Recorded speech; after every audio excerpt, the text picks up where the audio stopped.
Hello everyone, good evening. Welcome back to Indian racing community. My name is Eitzel and I'm joined in the commentary box today by Moto Moto for what is turning out to be quite an interesting start to the season already. Welcome to season 8 of IRC's F1 on PC. We're joined today for the Tier 2 race around the first round, which is Austria. Moto, how are you doing?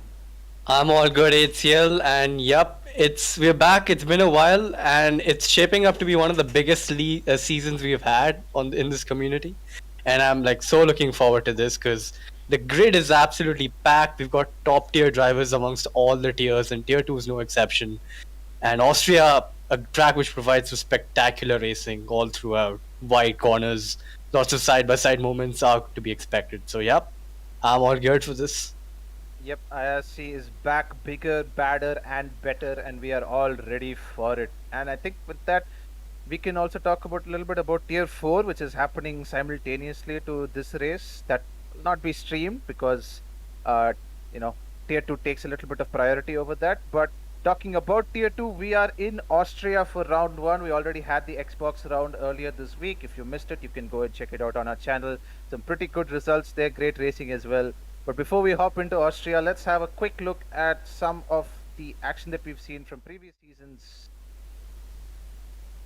So Austria, a 4.3 kilometer track, 2.6 miles, 10 turns, a definite fan favorite, and something that we've been able to enjoy good racing on this track, even with the modern F1 cars, which have been sort of cursed and shouted at for not being able to follow properly. Alright then, a lap of the Styrian Grand Prix circuit, the Red Bull Ring, heading down to turn 1. You're braking just before the 100-meter marker, turning in, holding fourth gear. Important all throughout this circuit to carry as much momentum as possible. Heading now down through turn 2. It's just a long sweeping corner up to turn 3, uphill braking points, so you can brake quite late without locking up the wheels. Turn in, all about getting the traction down here, so you'll see drivers short shifting up through the gears, through 6th, 7th, all the way up to 8th gear before we come to the downhill braking zone of turn 4. The track drops away, so it's very important to manage your brake pressure here, because too much and you may lock up. Use all the track limit on the outside, but don't push the driver off. Turn 5, turn in at the 50-meter marker, hug the inside apex, use as much of the outside as you possibly can. Turn 6, same strategy. Don't use too much of the exit curb here, as you may invalidate your lap through turn 7 as well. Now coming down to the final couple of corners, throw it into the fast right. Important to use as much track as possible here. Same for the final corner. You can run a little bit wide on exit, and that is a lap of the Red Bull Ring.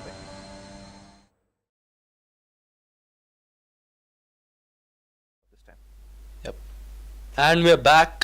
The Hotlap was there, and yep, from the layout itself, you can see it's here. Like you have so many overtaking opportunities into turn 3. I think is the biggest one, which is the hairpin on the top of the hill, and you even have the fast section of sector 2, the two left-handers, which are so wide you can go side by side there pretty easily. But well, track limits also do play a role. So yeah, it's just going to be shaping up to be an insanely good race. Also, something that I've noticed recently about the Red Bull Ring, having played it across a number of sim titles, is that the racing is entertaining regardless of the car. I've tried the Red Bull Ring. Obviously, in the F1 game, we only have access to the F1 and obviously the F2 cars, but then we can think of that as like open wheeler cars. So open wheelers are pretty fun around here. You have LMP2, like prototypes are pretty fun around here as well. GT3 is very interesting around here. So I've seen that this track can accommodate a lot of different types of racing, where some tracks are better for GT3, some tracks are better for open wheelers. So Austria is one of those tracks where it always delivers. There's always a good race. There's never a boring race around here, and I think that's why it's a real fan favorite. And I think, speaking of getting into the action, I think we should be underway with qualifying pretty soon. So that is there to look forward as well. The drivers this time around for Tier 2 have been shuffled up a bit as well. Some drivers have graduated to Tier 1, some have dropped down to Tier 2. So it shows that F1 is still very competitive within IRC. Yep, absolutely.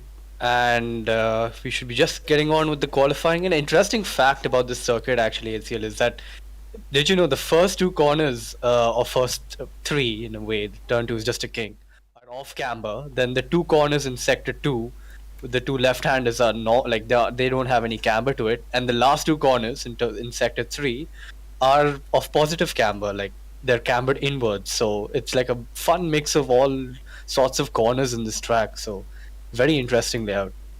As Thanos would say, perfectly balanced as all things should be. One, Absolutely. one sector is off camber, one sector is fine, and one sector is cambered to the advantage of the drivers. So off camber means obviously your car is going to be more unstable on corner exit, whereas if you are cambered or if it's cambered towards the direction of the turn, then obviously you can carry a little bit more speed, and drivers will be trying to carry as much speed as they possibly can through those last two corners because they really do make or break a lap around here.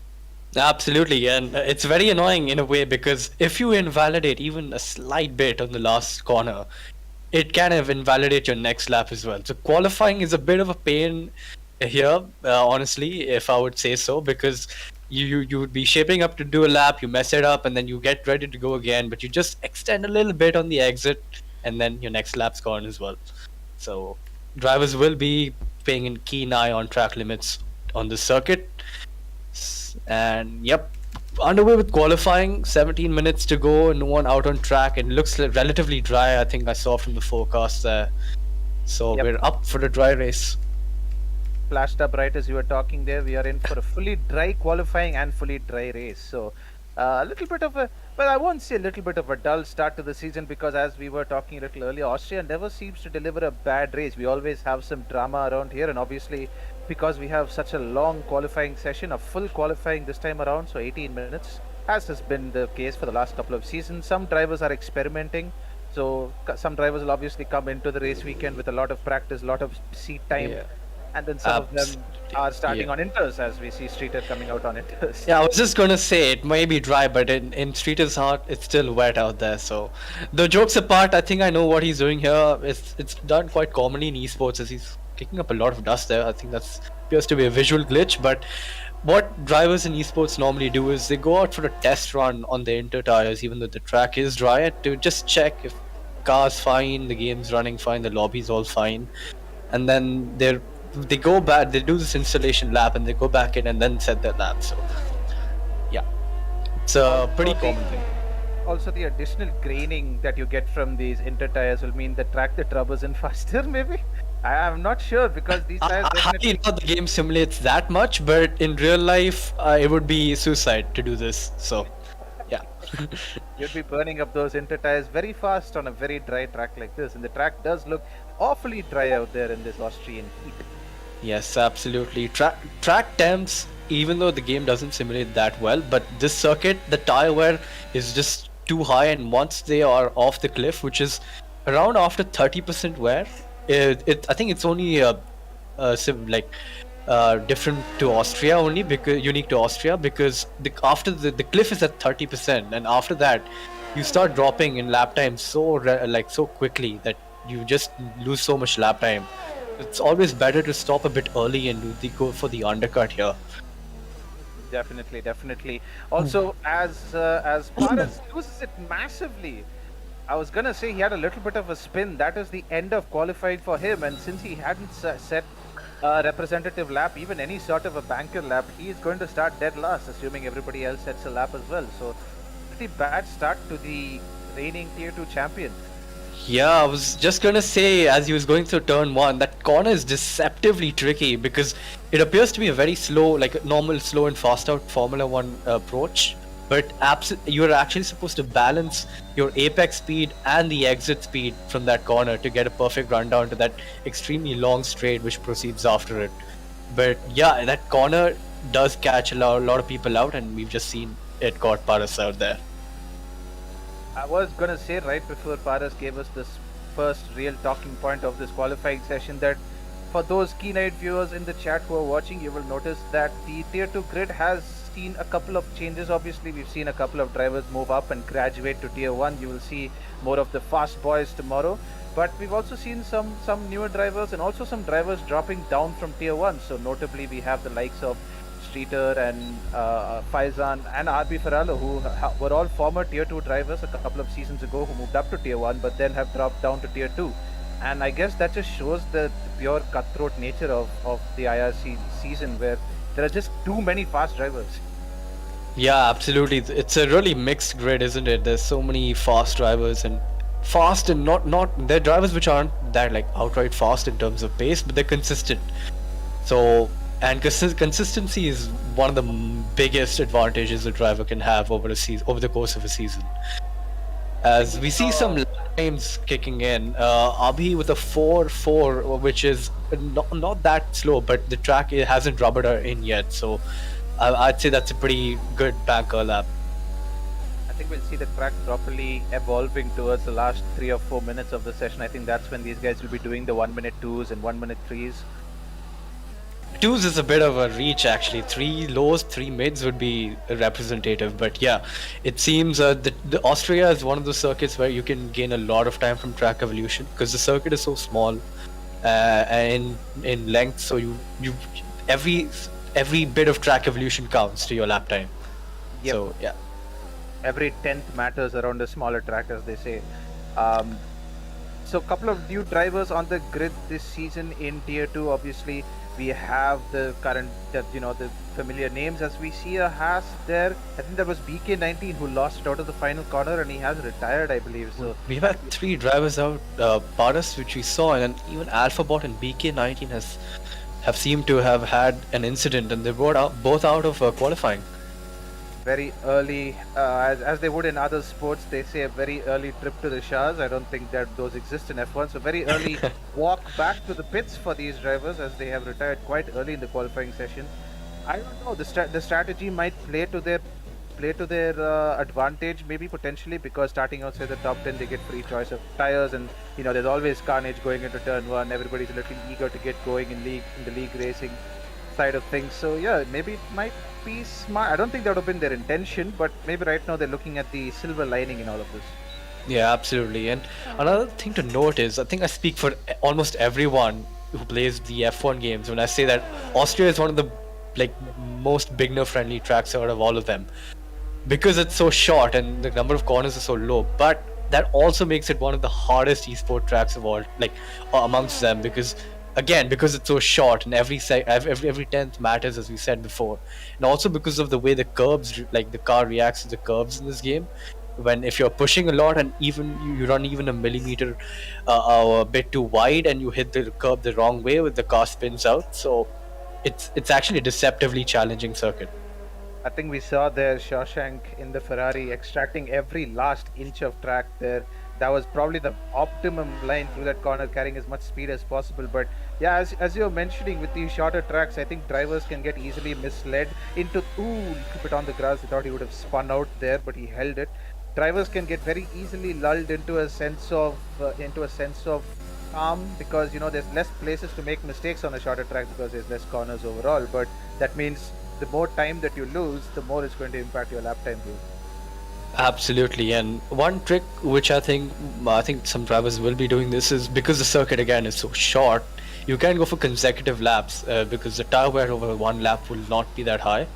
So you can actually fuel for, I'd say, 2 laps and then 1 plus 2 laps for the in lap and out lap. So we can see drivers do that, but you don't want to do too many consecutive laps because the tire wear will come into play and you do not want to start on the set of very worn tires for the qualifying for the race. Indeed, I think if you could just have a look at what tires these guys are running right now, the tires that they're setting their current lap on. So we see some of the faster drivers are currently on a new set of soft tires, obviously, as Moto just pointed out. They have more opportunities to set that fastest lap, but also, as Moto pointed out, you can't set too many laps because you risk ruining those tires for the race. Obviously, limited number of tire sets available to the drivers, especially to the top 10, because they have to start on the tire that they set their lap on. So the aim for all of these guys will be to set one lap and have it be perfect, bang on, inch for inch, the best lap that they can do right on lap 1. But very rarely does everything go to plan during qualifying, as 3 of our drivers have found out already. Speaking of inch to inch and bang on, would you look at P2 and 3? They've set the exact same lap time. Yep, Kimrai and RB Ferralo are both tied on lap time right now, 1:04.722, right down to the thousandth of a second. They've set identical lap times, so that also shows you just how close the field is knitted together. Yeah, some of these guys are trailing a bit further back, but we could see everyone separated by just a couple of tenths. Yeah, absolutely. And It's a given with this circuit being so short. You could it wouldn't be very uncommon for this thing to happen where you have similar lap times or very like close lap times. But yeah, again, it just goes to show that we again have gone bang on with our T2 grid and made sure it's going to provide great racing with how competitive it is going to be. I think Austria and probably the Bahrain outer loop layout that we saw, the Sakir layout as a lot of people call it. I think these are the closest that we have to sort of like IndyCar style ovals in Formula One, as Heisenberg just invalidates his lap set.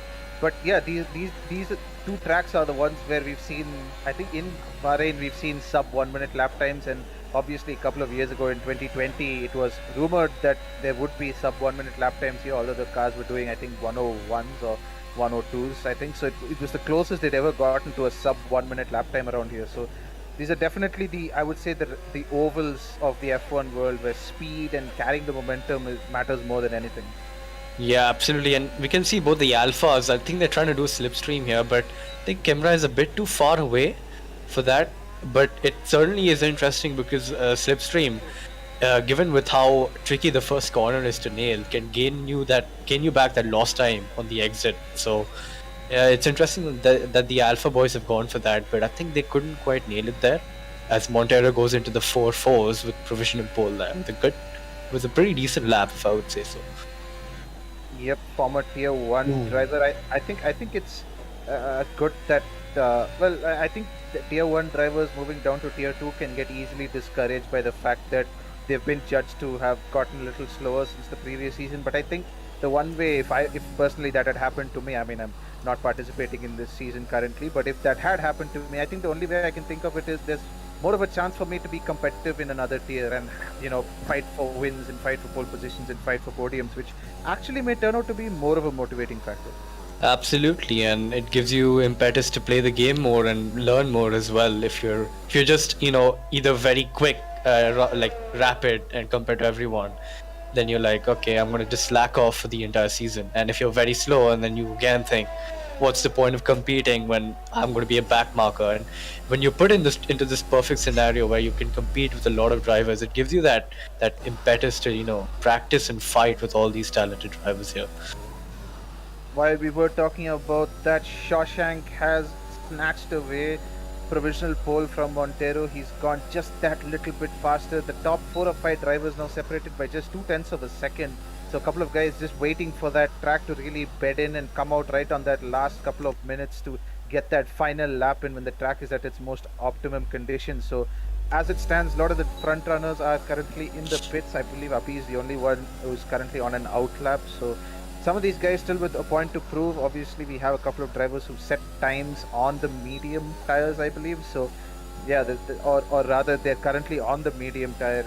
So yeah, I think we can. There's still time yet to see from these guys. Yeah, absolutely. And I think Emra is in a 4.7 on the mediums. And as Sager gets a bit out of shape out of turn 3 there, which is one of the hardest traction zones on the calendar, because not only is it a low speed exit, it's because the corner apex is very bumpy and it's off cambered, as we mentioned before. So the point in case there, it's a very tricky exit to get right. I think the key in recent F1 games has just been to short shift until you eventually gain traction, or just go full throttle and just keep short shifting until your wheels stop spinning. I think that's a good enough strategy. Obviously, you can give it a boot full of throttle and just control the rear end using the steering and try to counter the oversteer that you will get. But it's one of those corners where you have to be ready for that snap, because it can happen. It can happen and it can happen very quickly. Another thing to note is, like, when we're talking about snaps, is that in this game, from the setups, like, the general notion is that everyone needs to run on throttle diff at least at 100. And what they don't understand is that when you run 100, you get a lot of traction, but you're getting that traction, and when you get wheel spin, when you're putting the power down, it makes it even harder to control it. But last game we used to run 50. So even if you would go get a bit out of shape, it would be pretty easy to save your car. But in this game, because you run 100 or very high to 100, like close to 100, it's really hard to save a snap. So would you say that's more on the realistic side, or do you think that they've gone a step backwards with it? It is realistic because Formula 1 cars generally do run very high diffs. But it depends from track to track, and I don't think it's as realistic as where people change it like drastically for different tracks. They just sort of modulate the throttle and well, with all the high-end wheels and equipment they have, they try to balance the car. But in real life, I think they change it for every track. Coming down to the last couple of minutes of qualifying now, I believe there's a yellow flag going into sectors 1 and 2, a Mercedes and a Ferrari getting very tangled up going into turn 3. But we're coming now down to the crunch time, and all of these guys have to start getting in their fastest lap as Freeman has finally decided to enter the session with a 1:4.3. And I'll tell you what's really impressive is that Freeman was practicing today morning, and he's already putting his mark there and going provisional pole with a pretty decent lap time. Obviously, a lot of fanfare for Freeman last season after being partnered with the ever-popular Bannett, but this season Bannett has graduated to Tier 1, so Freeman may feel a little hard done by, but he's got a very capable teammate in Montero who comes down from Tier 1, so I think the Williams have a strong partnership on paper. It's just about getting that race strategy correctly and not stepping on each other's toes a little bit, which we saw happening in Tier 2 last season. Some of these guys just getting their strategies a bit meh, and I believe a lot of these guys were having inconsistencies with their driving as well at the beginning of the season. We saw the racecraft really ramp up and improve massively towards the end of the season, as I believe Shastry has invalidated their right at turn 1. He won't be happy with that. Again, turn 1 is very similar to the last corner. It can make or break your lap, because you mess that up and then you're like, okay, gotta slow down, go for another one. And then you eventually do that again, and then you run out of fuel and you're wasted an entire tire set, essentially. I think Austria is one of those tracks that really infuriates drivers as well as they really like it, because it's as we've talked numerous times before, it's all about carrying momentum, extracting as much speed with the given track limits that you have. So, if you do a lap and you go slightly less, or you haven't abused the track limits as much, you think, okay, maybe I can go a little bit faster there, or maybe through the last corner I can carry a bit more apex speed. But then, you eventually end up doing the lap and then you go wide and then you're like, okay, not too much speed. So it's all about finding that balance. It's literally a metaphor for a 4chan user, this track is. With how trolling it is and annoying it is to do a lap, I swear. Yeah, you do a good lap and then it's like, maybe you can go a little bit faster. Then you go a little bit faster, you invalidate, and then it goes, haha, you shouldn't have you gone weren't supposed to do that. Slap on the wrist, basically, for going or trying to take too much away from the track. So yeah, these drivers are going to be kicking themselves at every opportunity, because they'll feel like they have that extra 10th. They'll feel like, okay, maybe if I go a little bit faster here or take a different gear through here, I can find a bit more time. But Austria is going to punish you if you go too far, but at the same time your lap time is going to punish you if you don't abuse it enough. So it's all about fine margins. Speaking of punishing, Heisenberg here is punishing his tires as he went purple through sector 1. He's got a bit wide there, and that's still valid, but he invalidates on the apex in turn 10. That is so well for him. Yeah, that just goes to show what the nature of this track is. Montero's lap is 7/10 off the pace there, so drivers not able to find a lot of time here and pushing their limits and pushing a bit too hard, as even Freeman's lap is 7/10 slower. But I think that was his out lap, and he's kept it valid there, and this lap will continue to stand, it seems. There's Austria's smurfing drivers again, just when you feel like he's validated, and he's gone fastest in sector 1. He's gone fastest on sector 1, and I'm pretty sure he lost time there, because he went completely off track and he basically maximized the distance to turn 3.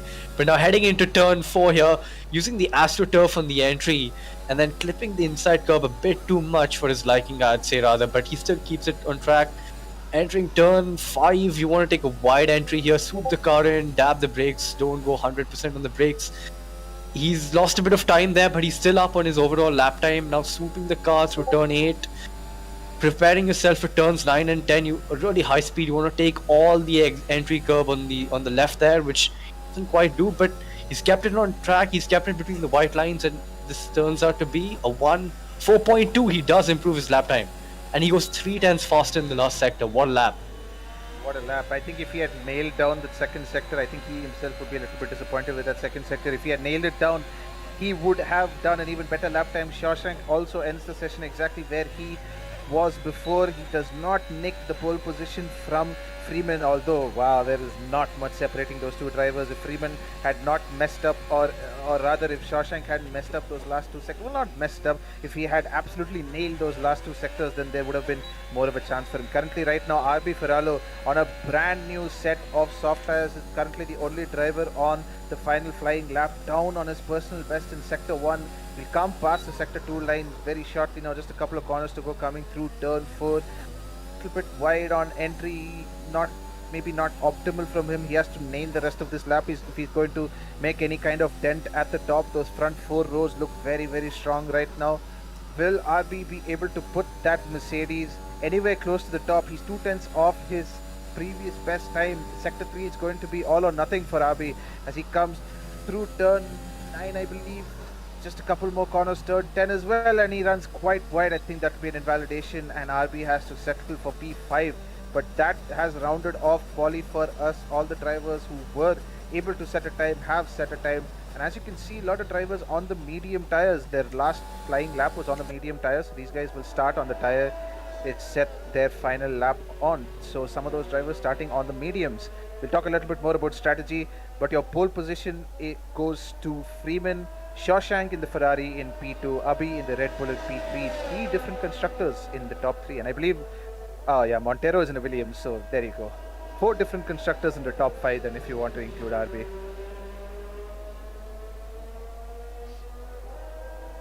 You can actually carry on that train to Aditya and Grimrai and Unleashed as well, and even Sager. So in the top 9 we have 8 different constructors.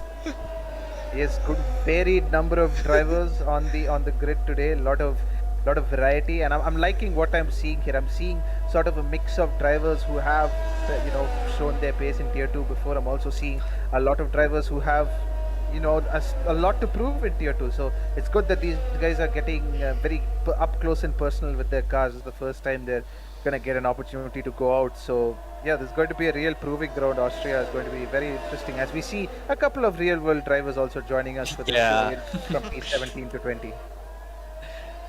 But yeah, absolutely. And I was just saying, I think my mic was on mute, but Sager in P9, interestingly, has done 5 laps in the soft. So I wouldn't think that's the right decision to go, because the softs here can, the pit window, if you're starting the softs, is on lap 12, 13, if you're doing the one stop, and those softs will be dead by lap 6 for him.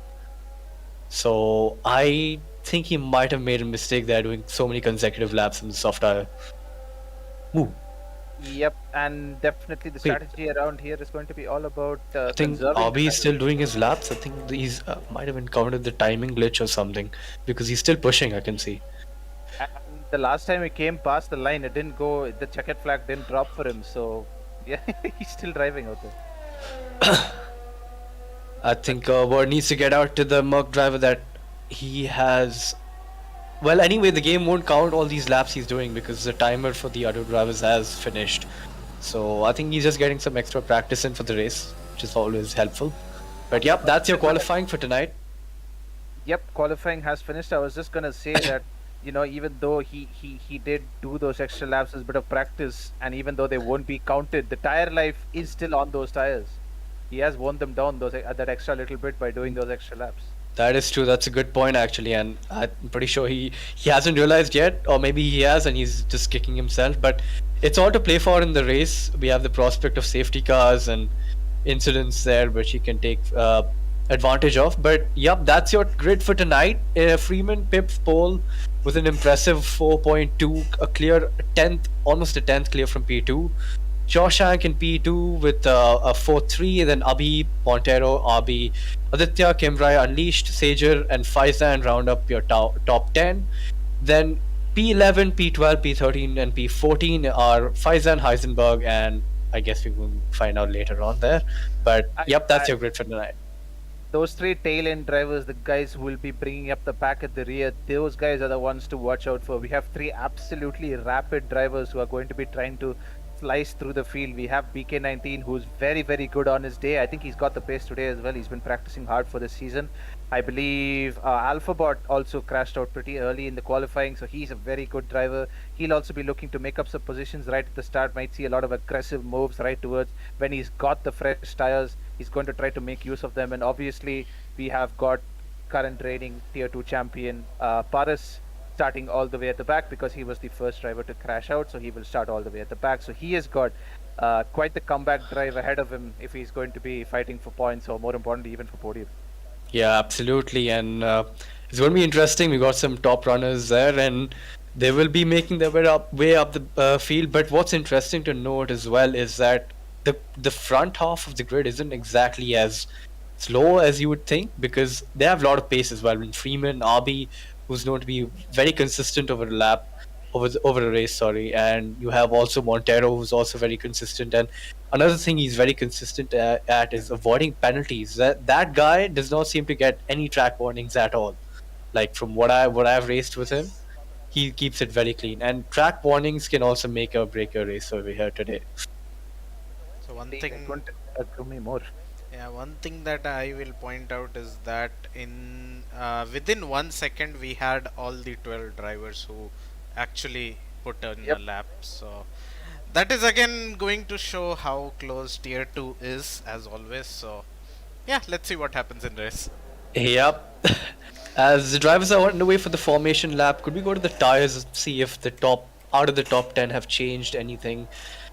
And it seems, oh wow, Alphabot has already been de-skewed from the formation lap, but it seems that everyone out of the top 10 has gone for the mediums apart from BK19, who's opted for fresh softs. But yep, it seems it's going to be interesting with the alternate strategy being extremely OP here, actually, if I may say so. But yeah. The alternate strategy is soft medium. The main strategy is medium soft, I believe. Or is it the other way around? No, it's the other way around. But I mean, I wouldn't argue much there, because medium soft is like a preferred strategy. So soft medium might as well be the alternate one. But most of them, if you go by qualifying, they do the laps in the softest compounds. Soft medium is usually the normal strategy. Thank you for clearing that up. Yeah, that does make a lot of sense when you think about it. So I think BK is going to be trying to push as much as possible and try to make use of that tire advantage that he's got over the likes of Streeter. I mean, Streeter may not be the easiest guy to face because he's got all that pace and he's got a lot of experience as well in the F1 game. So he's going to be at least trying to follow Streeter through all of this traffic ahead of him. Warhammer, Heisenberg, Faizan, even Sager will be trying to get ahead of Kimrai, Aditya during these opening couple of laps. Yeah, absolutely. And another thing to note is that I think we forgot this, but Aditya in P6 is the highest starting medium runner who could gain massively in this race, and he potentially has a chance at the win if he keeps it clean and has the consistency to keep up with the soft runners early on. I think only time can tell. See a spun round Ferrari there, which is interesting. And he's still spun around. Hopefully his car teleports back into place, or else he will start the race sideways. I think that's going to be an interesting starting position for the Ferrari if it does start that way, but I don't think it will. He's still sideways. I believe that's Streeter. Shawshank is at the front, so that has to be Streeter who spun out. The lights haven't started yet, so I'm assuming the game is fairly confused as to what it's supposed to do at this point, because Streeter is obviously not in the right position. He's also not facing the right direction. So this is an interesting situation that will resolve itself in a second, hopefully, as Streeter's car teleports back to the crate. Still hasn't. And we're back. And no, we're not. He's We're still on board with there. Streeter. Is this going to be an issue? Has Streeter? If it is, my God, Codemasters, what a game you've built. This is Okay, I think I've got some insight. I think the lobby has glitched out, and Streeter is facing the wrong way, and he's unable to do anything. Yep. So I think we might have a restart on coming. Yeah, that is regrettable. We were about to be in with the race start there, but no issues. We will wait a little bit.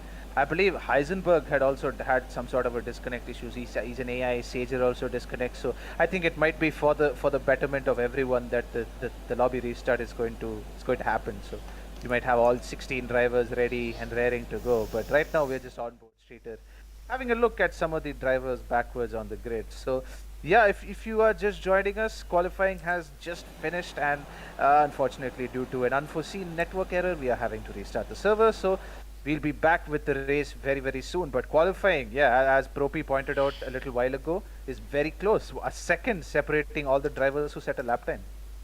Yeah, absolutely. And it's not only that the circuit is short, it's that our coordinators have provided us with such a competitive field and a really good selection of drivers for the tier, because, yeah, it just goes to show that's how close it is.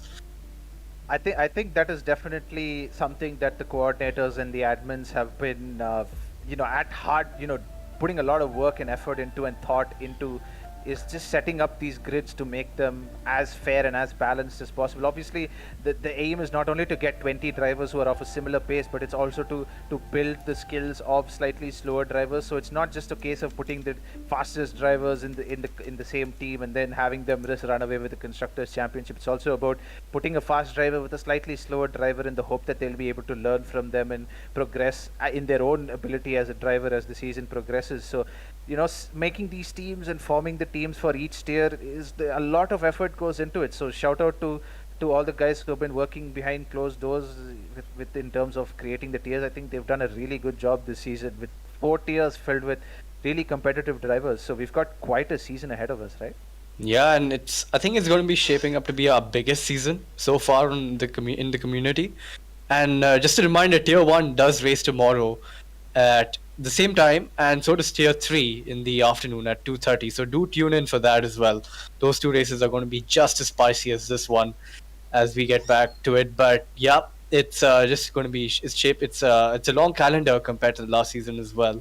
And we've got the selection of the new tracks added to the game as well in Jeddah and Imola and Portimao, if I'm not wrong. Yep. Yep, those are I believe next week is going to be Portimao, so Oh that's going to be the first taste for these guys within IRC. And I mean, in terms of a league racing perspective, this is the first time that we'll be seeing Portimao, because we haven't seen the new tracks featured in terms of the calendar, because I believe the new tracks were launched in the middle of last season and there wasn't enough time to amend or append the schedule to include those tracks. So this is the first time we'll be seeing the triple threat of all three new tracks. So Portimao, one of my personal favorites. Jeddah, I think, is going to be a driver's favorite, may not be a spectator's favorite, because it's more of a follow each other until you get to the main straight kind of affair in Jeddah. Yeah.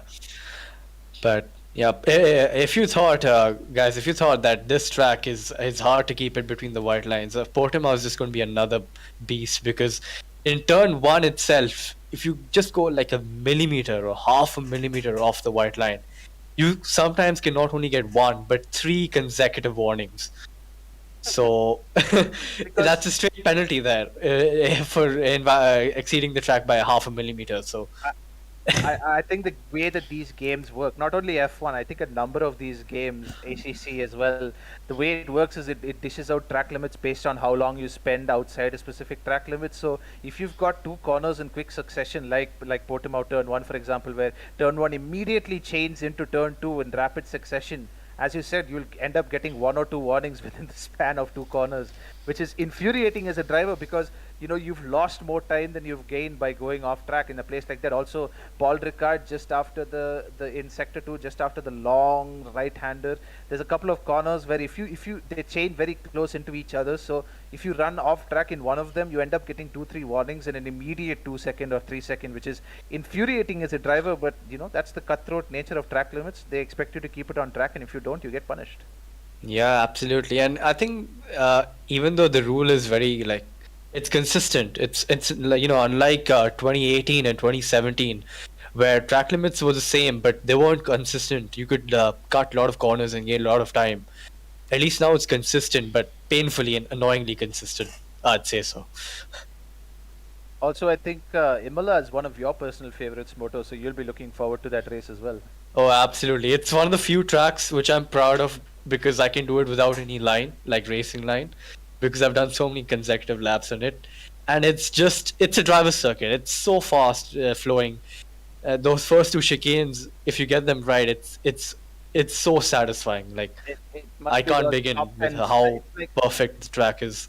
It's like those extremely satisfying videos that you see on YouTube and Instagram these days, just nailing those first two chicanes. And I know exactly what you're talking about. I've tried the track out on F1, and it's taken at such high speed that you have to be within an inch perfection to nail it completely. And when you do, it's so satisfying, as you said. So yeah, Ebola is Absolutely. going to be one of those favorites, and I believe you're quite capable around there yourself. I believe you're top of the IRC typing sheets there. I don't think so, actually. I think a few drivers are quite a bit faster than me over there, but I mean, obviously, I'm going to practice the league race. But yeah, I really love that circuit, and hopefully that one goes well for me. But enough talk about what's to come. Austria, what else we got? It's here, like we talked about the track, the strategy. Let's talk about safety car and well, mix that up with strategy. Do you think there's going to be there's a prospect of a safety car on this circuit? I think in every one of the league races that we've had in recent history around Austria, we've always had a safety car because these guys like to get very eager into turn one because turn one, as we've mentioned before, is so fast flowing and it's sort of it can catch a driver off if you get caught out in the wrong position. We've seen on many occasions drivers go 3-4 wide. We're seeing this footage running in the background. Obviously, it is AI, but we're seeing some of these drivers going 4 wide through the corner, where literally the driver on the outside is on the outside of the sausage curb at turn one. So when that's the case, it's very easy for one driver to just snap and lose the car and get pushed into the wall or lose a front wing, and that immediately brings out either a VSC or a safety car, assuming the driver hasn't crashed out or has crashed out. So I think the prospect of a safety car is strong here. I think there's also there's a lot of places where drivers will be going side by side. Obviously, we're seeing cars filtering through sector 2 here, and that's going to be another place where an overtake might not be possible unless you time it absolutely perfectly or the driver ahead gets a terrible run. But there's going to be a lot of overtaking action, a lot of side by side, and we say there are only a couple of overtaking opportunities around certain tracks. Austria is one of those tracks where I think you can get an overtake done into 90% of corners if you know what you're doing and you have trust in the other drivers driving. Oh, absolutely, and uh, it's wide. Yeah, it is a very wide track, and 4 wide movements. Well, I mean, it was Grand Prix mode, which I did practice on, but still, the fact that you can go 4 wide on any track in in these modern Formula cars is just a huge plus for racing because it's 4 wide. What else do you want? You got 4 cars going side by side. These massive cars, which are so much bigger than the old generation cars which you used to have. Just the idea of such monstrous machines going 4 wide is just insane. And yeah, about the moves, you can make a lot of moves on the circuit. Turn one is there as well, but because it's off camber, you need a lot of respect from both the drivers as to not get being pushed off the track to the outside. And turn three as well has been a hotspot for controversy. We saw that in 2019, if I am not wrong, where Verstappen and Leclerc had that incident where Verstappen just opened up his steering a little bit and pushed Leclerc out wide. And then this season as well, we saw Perez and Leclerc going wheel to wheel, and same Perez pushing Leclerc out wide. So yeah, it's a track which has seen some lot of great racing in real life, and now we're going to see some even better racing in the game as well. And we are back in the game. We are about to get started again. If you are joining us, don't worry, you haven't joined an F1 podcast. We are indeed league racing, but we had a little bit of technical issues, so we had to restart the session, and we have restarted it. We're now about to go green. So, yeah, I think to add on to what you said, I think in 2020 as well, we saw the two Ferraris coming together at turn I three. didn't want anyone to mention that, but yeah, yep, we saw that as well. We saw that. I don't think Ferrari fans can deny that was a pretty subpar start to their season. Obviously, Austria was the first race because of the never-ending COVID-19 pandemic, which is still going on. By the way, we're 2 years later; it's still there. Yep. So yeah, I think Austria is a very spicy track. I think not only as a driving prospect, but also as a spectator prospect. It's a track that always delivers, and I think I'm more and more looking forward to this race that's coming up now. Yeah, and you need a lot of respect while going side by side because the gravel is just so close in some corners. We saw Perez suffer from it. We saw Leclerc suffer from it. We saw So, Albon suffer from it at turn and then four. of course the Albon corner is there as well. How could we forget? I The think Lewis Hamilton inevitably- corner. I think inevitably. Oh yeah, because he's done it to two drivers there, hasn't he? Yeah, I think so. I think he did it to Perez and oh wait, no, it was a yeah. So what had happened is I think 2021. It was Perez who got done. Oh wait, sorry, 2020. It was Perez who took out an AlphaTauri, if I'm not wrong. And it was because the pink Mercedes and AlphaTauri RB sister team, so they made that sort of connection. So you could say history did repeat twice there, in a way. Indeed. And I think inevitably during at some point in this race, we're going to have to pop the famous line, they raced me so hard. I don't think it was at Austria, but I think we It can. was Nürburgring, which Oh, it is was. such a pity which it's not on the calendar because it's a brilliant circuit. I'm pretty sure you would know because you've raced there so much on the ACC game.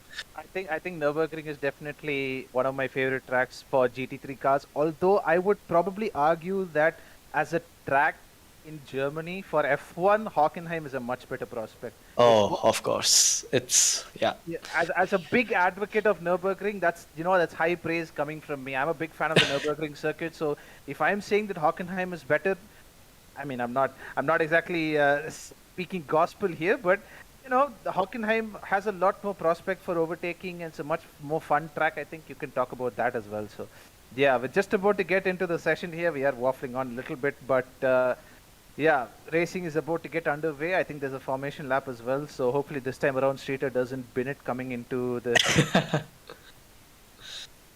I don't actually know how he did that because the AI takes control right as you come past the final turn to reform the grid anyway. So something has happened somewhere where Streeter's just come flying into the grid. I think he was just getting a bit frustrated that he wasn't in the Alpine and he just binned his car there. I don't know what this fixation is with the Alpine. Like, yes, it's a beautiful car, but it's not the only one on the grid. I definitely see. It's more so that Alonso drove it and it's a beautiful car and L plan and everything. I think all those factors account in as well. But that was definitely a narrative in Tier 2 last season with Oh, yeah. and Banat L plan as it was called. I think that was the most popular message which was typed during the final race in Bahrain was L plan and Freeman Idolo. I think that was typed a lot as well. So yeah, it seems Freeman is continuing the L plan here with a supreme lap for pole position. And yeah, we are just 5 seconds left to get underway for the formation lap. And yep, let's get on it. Yep, it's about time we get started. Oh, I think we might be going straight to race. No, it's formation lap. And Anyways, yep, same conditions as the previous session. It's all dry, bright weather. The track will be very hot right now, and the tires will be taking a beating in the early stint at least. So let's see if the drivers are going to take it easy or push flat out through the first stint. they're just having a couple more network issues. Unfortunate for him. I think last time around as well, he disconnected or had some sort of disconnect or sync issue. I'm seeing a lot of gravel and dust being kicked up. I mean, if it is a feature of F1, I'm liking it because we do see that in real life. Off the racing line, we see quite a lot of dust and marbles on the racing track in real life. So if that is a feature, I like that. I can get on board with that. I believe it is. So regarding the Streeter incident, it's mostly that AlphaBot went into the rear of Streeter in the beginning, and both of them were disqualified from the formation lap. And I guess when the others were coming on the grid, the game did not ghost Streeter's car and they rear-ended his car with sentiment to the right side. Oh, Is what we I have think. Yeah. Warhammer as well leaving the session. I'm pretty sure he's going to be on it to join back instantly. But again, as I was saying, the tires are obviously going to be the same because if they're not, the driver will be disqualified, unfortunately, from the session for changing tires.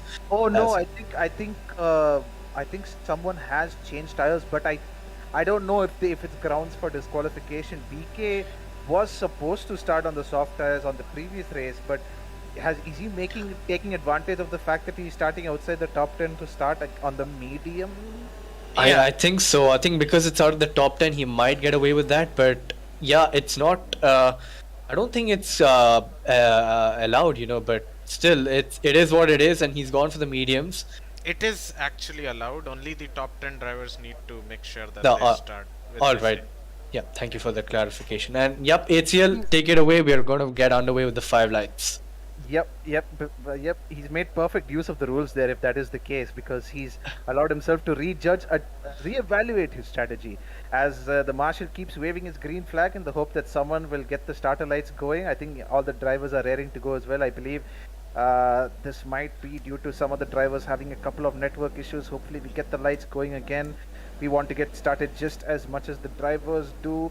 We're seeing a little bit of information popping up on your screen, powered by Amazon Web Services. A little bit of strategy information. Obviously, some of that is taken with a pinch of salt. I mean, obviously, the two-stop is not viable around here. Maybe with safety cars and whatnot. Just moving down the grid here, we see the Alpine of Paris, who's changed colors for this season. Won the season last time around in the Aston Martin. This time he's in the blue L Plan Alpine. I think there should be a mod for F1 where you get L Plan on the car. I think there is. A lot of drivers again leaving the session. I think we might be in for a couple more. Hopefully not, but I think we might be in for a little bit. I tell you what, that Marshall has got a really strong right arm. He's been waving the flag for the past 10 minutes or so. Man has got that forearm endurance going on. I think let's not go into speculating how he got that. Yeah, he's still waving that flag. Jeez, what a man! Oh, I also see a marshal in the background, just on top of the F1 car. Yeah, I see him too. He's also at it. He's waving to nobody though. There's supposed to be for the pit lane, but there's no one there. So my man is just waving for the sake of waving. There's another one on the right hand side of the track as well. My word, these guys have got some really strong forearms. Oh man, this game.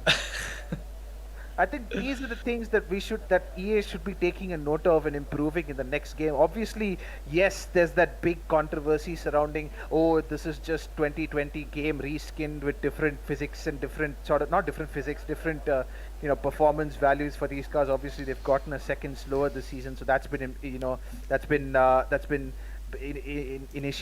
sort of implemented in the game. But this is getting a bit ridiculous now. I think we've had so many varying network issues happening in F1 games recently that it's almost comical at this point. You can only laugh at what's happening. I believe in a league race a couple of seasons ago in F1, I believe there were 3 session restarts and 3 formation laps, which I'm sure would have infuriated every driver. But at some point you have to, EA has to take a little bit of perspective and sort of start thinking about improving the quality of these. I absolutely agree. And we had the PS. This game was in a way more broken state. I'll tell you what, HCL.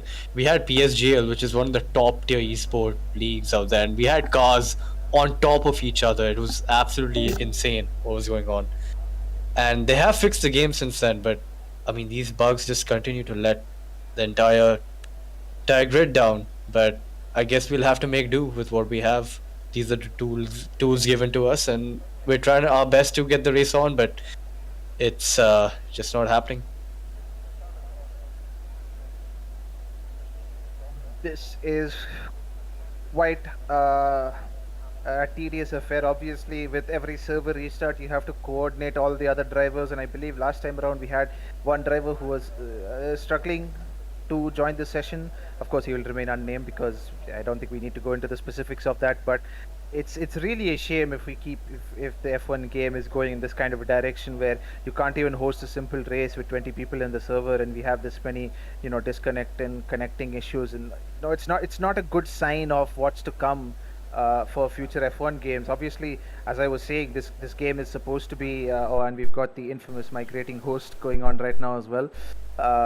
I believe Freeman is hosting this session for all the drivers today. So all right, sorry to interrupt, ACL, but I think we've had word that there'll be a final restart of the session with a new host.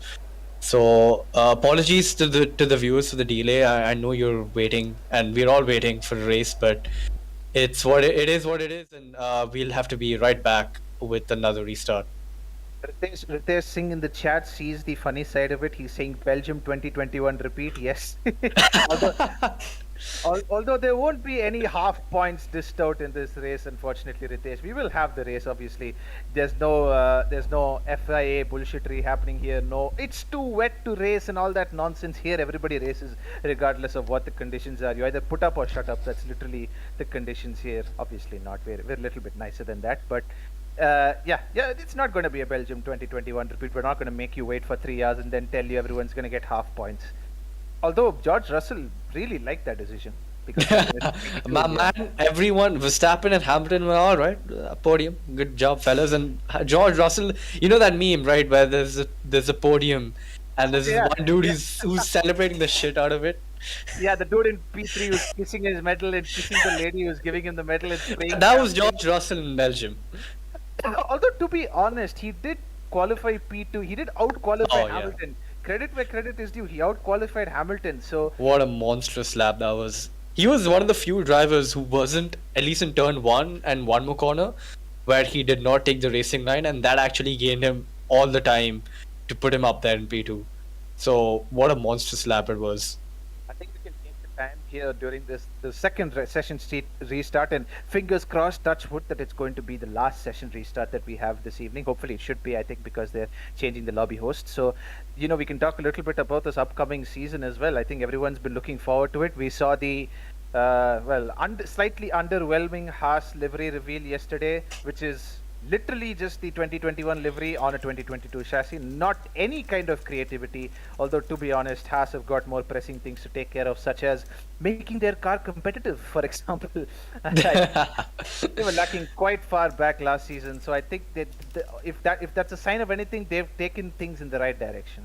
I mean, at least they've been last all season. At least they were in P1, at least in terms of reveal dates. So there's that going on for them. But it's the same car, and I get why a lot of people are frustrated. But I mean, what more do you want? I mean, I think everyone who's expecting a huge change in terms of liveries is going to get very disappointed in all the reveals this season, because essentially they're all focusing on the car, and I don't think the liveries will be changing that much. For some teams, maybe, which have lost some sponsors or gained new sponsors, such as Aston Martin, I think they've ended the BWT sponsorship, if I'm not wrong. So we could be seeing a change in the color there, but yeah. I think probably the one livery that a lot of people are looking forward to is Ferrari, because they've dumped Mission Vino and re-embraced Finally. and there, so not going to be seeing that ghastly green on Ferrari anymore. But Jesus. we might see patches of white because Santander returns as a title sponsor for them. So more along the likes of the 2017 car or 2018. Oh, the 2018 was a beautiful car. The 2018 car is one of the most gorgeous cars in Formula One history. That glossy red, even though the matte black and the matte red and the matte black go well together, I'd say the glossy red and the white is just iconic at this point. It's such a good looking car. Yep, and if we do see a repeat of that on this season's car with the way the car looks, I think there's been two trains of thought into how the F1 car into the new generation of F1 cars. Let's call them the new regulations. A lot of people out there are obviously applauding the FIA for trying to knit the field a little bit closer together with the budget cap, etc. But then there's another train of thought, which is that they're trying to take that innovation side of it out of it by kind of bottlenecking teams a little bit and asking them to work on a budget and asking, with the sliding scale rule and wind tunnel time as well. Obviously, I'm not the foremost authority. There are guys who've done a lot more reading into this, I'm sure, even within the IRC community. But from what I've seen, there's two main trains of thought. A lot of people are not happy with the way that these new cars look. They're very simple, they're very basic, almost a spec series. And there's one train of thought saying that it's going to knit the field closer together. There's going to be better quality of racing. Where do you stand on this? I'm somewhere in the middle, actually. I think it's going to be a better season than the previous seasons in the hybrid era, but it's not going to blow everyone's expectations out of the water. It's not going to be some groundbreaking rule change, even though everyone's hoping for it. But yeah. I think You on could that, call me a pessimist, but I'm being a realist here. We've seen a lot of rule changes in the past, and some have been like extremely good for racing, and some have been extremely bad. But I think this one's going to be on the middle ground, because from what we've heard and the insight we've had with Nico Hulkenberg very avidly testing the cars in the simulator, he is saying the cars are way too fast than expected. So that it's in itself, I mean, I don't know how right he would be about that, but I mean, he is a what do you call it? He was a Formula One driver himself, but from what we've seen on the insight wise, it's not really looking all that great. If I would say so. I think we can take the opportunity to also throw it to some of you guys in the chat, get you involved as well. What are your thoughts on the 2022 regulations? We are going to be getting underway with the Austria race very soon, but in the meantime, just feel free to drop your thoughts and also drop a subscribe as well. Drop a subscribe if you haven't already. Subscribe to the channel for more content like this, and obviously you'll see some of our socials on your screen as well. Obviously a link to the Indian Racing Community Discord, our Twitter and our Instagram, where we are regularly posting sort of short clips and schedules for upcoming races and whatnot, promotional stuff as well. So yeah, get involved with the community, get involved, join us, have equally intellectual conversations when people aren't hurling words at each other. Obviously that happens sometimes as well, but most of the time the conversation is very civil. So yeah, feel free to join the community. We're always welcome to motorsport enthusiasts and drivers alike. We are not partial to anyone, or as I think you have to be, the only condition is you have to be an Indian and like motorsport, obviously. But even then, you can get by even without liking motorsport, I guess. Yeah, we have a great community here, and even if you don't avidly sim race, you can always take part in the many discussions we have on many channels here. So it's an ever-growing community, and I, for one, am extremely glad I joined it, because it just goes to show that these guys have built such an insanely diverse community. Like, even though it's restricted to India, we have people coming in from all parts of India, which makes for even better discussions throughout, and it's just a very wholesome and nice community.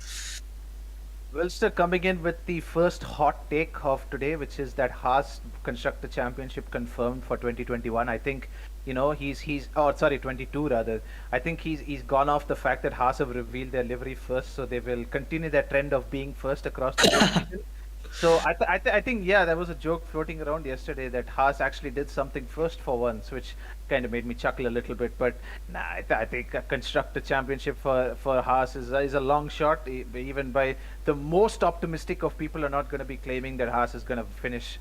But I think a lot of people want the back markers to also. Or a lot of people don't want that whole element of a back marker team that's 20 seconds behind the rest of the field. I think everyone wants a nice, fair battle for the midfield, and everyone wants it to be as close as possible. Yeah, absolutely. And what's interesting here is that if we go back to 2021, where Haas was absolutely abysmal, the car couldn't be kept in a straight line, as Mick and, well, Mazepin mostly, but Mick as well struggled a lot with the balance of the car. But there was a team radio, a pretty hilarious one, if I'd say so, that in one race, I think it was Imola, where Crofty did ask Gunther Steiner if he was counting down the days to 2022. And Gunther Steiner replied with, "I'm counting down the hours, Crofty. I can't wait for the next season." And it just goes to show that Haas have really, really tried to, I'm pretty sure they have tried to, get on with it and deliver a good package for the season, because they're one of the teams which everyone's like interested in seeing where they stand and how far they've come, because they do have a pay driver in Mazepin as well, and they have struggled for a lot of for the last 2-3 seasons, and it could be a fresh start for them with this new regulation change. Indeed. I think we can, in the meantime, while we are waiting for the tier two race. I was going to say tier 3 for a second there. While waiting for the tier 2 race, I believe the tier 3 guys, tier 4 guys have been having some issues as well. Obviously, that race is happening side by side. It's not being streamed because tier 2 takes priority over tier 4, and also with scheduling of events, it's a little bit hard to have 5 different streams for each tier. So tier 4 is currently not being streamed, but I believe they are having some network issues as well. Because I was going to say that let's get an update from tier 4, but all the messages that I'm seeing in the chat, it's like restart, please start soon. So I think this is a nightmare right now for the coordinators because they're trying to just make things work in this game. It's just refusing to cooperate with them. Yeah, I mean, again, these are the tools we have been given, and we're trying our best to put up with it. We will definitely get back to the race, so that's a given. We aren't gonna tilly tally around too much. We're doing our best here. The coordinators are on it right now. But going back to this 2022 season, we're all excited as to where the teams are going to stand. But well, you know that joke how they say everyone who watches Formula One is deep down inside a Ferrari fan. Speaking on that basis, where do you think they're going to stand this season? Uh, I've not been the biggest fan of Ferrari in recent years. No particular reason. I think I've just been not too fond of the team orders and the generally. I'm not going to get too much into it because I'm just going to rile up Tifosi by saying things that probably may not be true. But I'm not the biggest Ferrari fan in the world. I concede. But I think this is going to be their strongest season in a couple of seasons. I think they've had a couple of, let's say, bogey seasons. Obviously, 2020 didn't go exactly to plan. And, I think at the beginning of 2020, when it was revealed that the regulations wouldn't come into effect in 21, I think a lot of teams started just focusing entirely on 22. So Ferrari have got the strongest chance here of doing well this year in the constructors. How's it going? Hello, Kapil. How are you doing? Hey, I'm doing fantastic, and I believe all of you guys are doing fantastic as well. Yes, we yep, have been. we definitely are trying to. We've watched this. We've watched this footage of cars driving around Austria for about. We've seen the race equivalent. Actually, we've seen about 70 laps at this point. So yeah, we're eager to get into the racing as well. We're giving you the coordinators all the time they need to get it up and going in the right manner. Yep. How have you been doing? They're definitely going above and beyond. Lot of issues with the game, and I can tell you, we are in the same state as Tier 2. Tier 4 is in the exact same state. We glitched out in the beginning of quali once, then we went all the way to the end, and in amidst that we had 5 drivers who didn't even go out for some reason. Some said that they intentionally did it for some reason. So they had a wet quali, and at the end of it, we had a lengthy transition to the race. And when I say transition, then the lobby did not start once. Then we changed hosts. So we switched from Oxygen to Harry in the hopes that it will be better. And now we've just about got the grid set and they're just ready now. So the Tier 4 race is about to start right now. I think Tier 2 shouldn't be far away as well. So that's the update where everybody is just chilling out. Everybody is tired of this and everybody's in the same.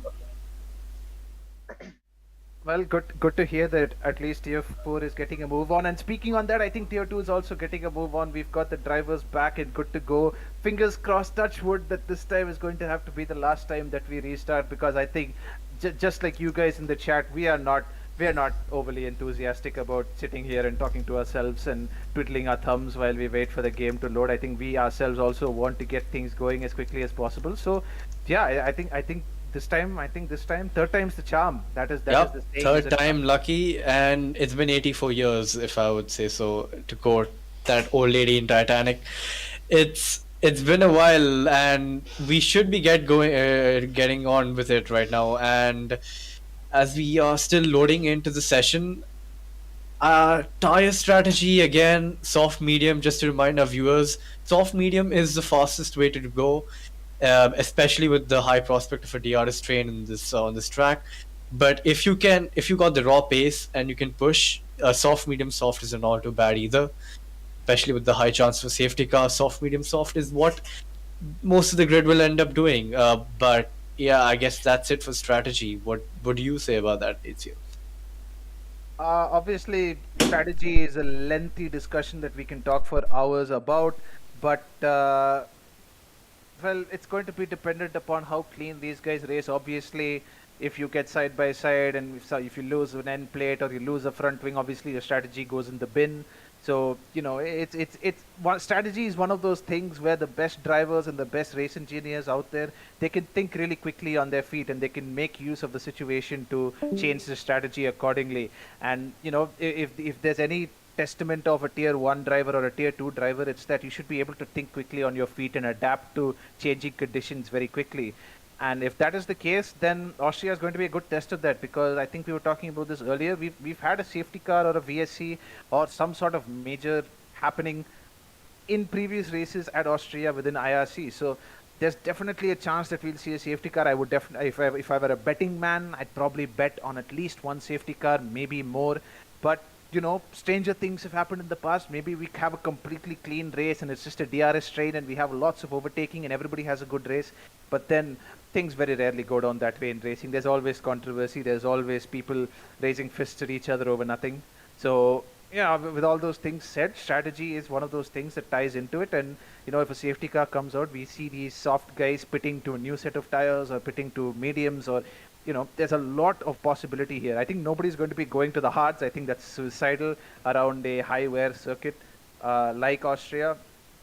But yeah, I'm really curious to. I don't even care about strategy at this point. I think we've talked about strategy and this and that. I think we just want to get going with the racing. I think we want to see the cars out there hammering at each other very soon. And in 30 seconds, we'll get an answer on that, whether we are going to get started or not. Obviously, I think there's going to be another formation lap. So yeah, we'll have to sit through that, and then we'll get started with the racing, and then we'll see our three favorite, we'll see our three marshals waving flags.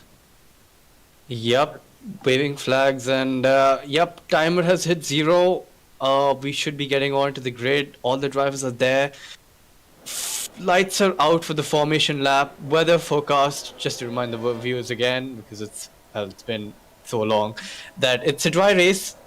Not even cloudy conditions. It's just the suns are going to be out. The track's going to be hot.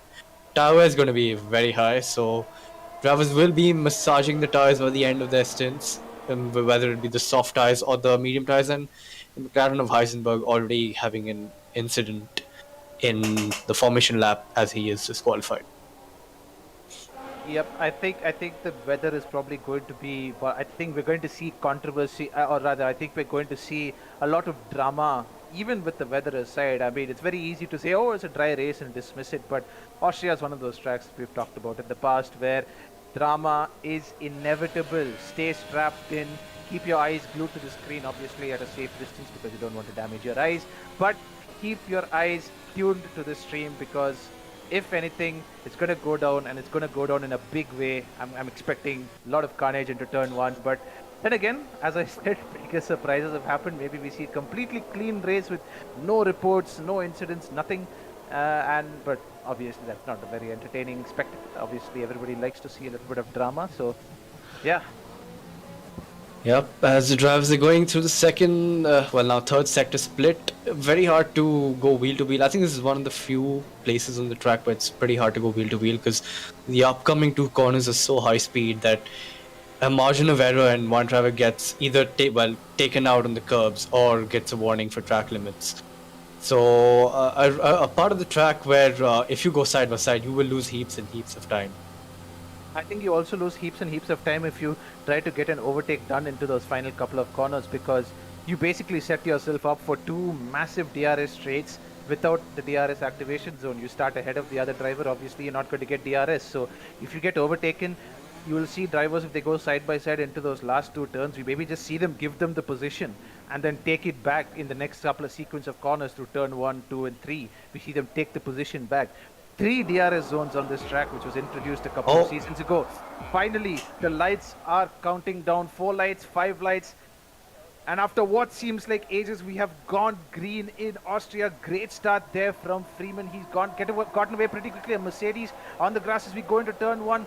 Freeman pretty much uncontested into turn 1, and there's a Mercedes spinning in the back, or that might have been my apologies, it is Aston Martin which has spun out. Sager has dropped all the way to the back of the field. There was some contact. They're going 3 wide into turn 3. Oh, that's the 3 front runners as well. Shawshank has got a brilliant run. The Ferrari of Shawshank is hopping and bouncing around, and that's a big incident there into turn 3.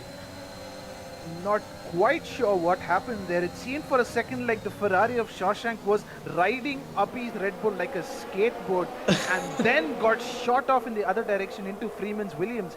And then it was a concertina effect. All these guys just hitting each other. There's front wing flying everywhere. There's probably a million pounds worth of carbon fiber. They're still side by side, argy-bargy going on into Sector 2. Sector 3 now as well. Yeah, absolutely a very chaotic start, which well, it seemed as a normal start, but then to turn 1 and turn 3, it was all kicking off. And I think the Williams of Freeman has sustained some damage that is very unfortunate, and the McLaren of Unleashed, I think, is beached there on the outside of turns 8 and 9, 9 and 10 rather. But yeah, could we go on to the positions lost and gained, because there are some medium runners who are very high up. And you can see Warhammer has got a brilliant start. He's gained 7 positions there from P12 to P5. And so has Aditya of the AlphaTauri of Aditya as well. So overall, a good start from the some of the medium runners there, ACL. Ooh, another Haas. That was BK19 just spinning out of our screen there right in front. Ooh, wow, AlphaBot being very aggressive, pushing Paras all the way to the corner of the track. Paras really taking the Daniel Ricciardo line, just throwing some dust into the face of the McLaren behind him, but has to stay behind AlphaBot. But I was going to mention Paras has gotten a massive start as well. He's up 8 positions. AlphaBot as well. Wow. Both those guys started on the back row, 15th and 16th, and have gone up into P7 and 8. I think the biggest loser from this opening period has to be Freeman, who's now dropped stone dead last. 15 positions lost in the span of one corner. You know that PowerPoint presentation that George Russell presented a couple of seasons ago for Rookie of the Year. Yeah, Freeman's not looking good there. He's even in the Williams. 15 positions lost on the opening lap. That is not looking good. Anish Montero as well has lost out massively. The 2 Williams boys not doing well. A comeback drive off dreams is going to be required. Aditya going very slowly. I think he might have. Yep.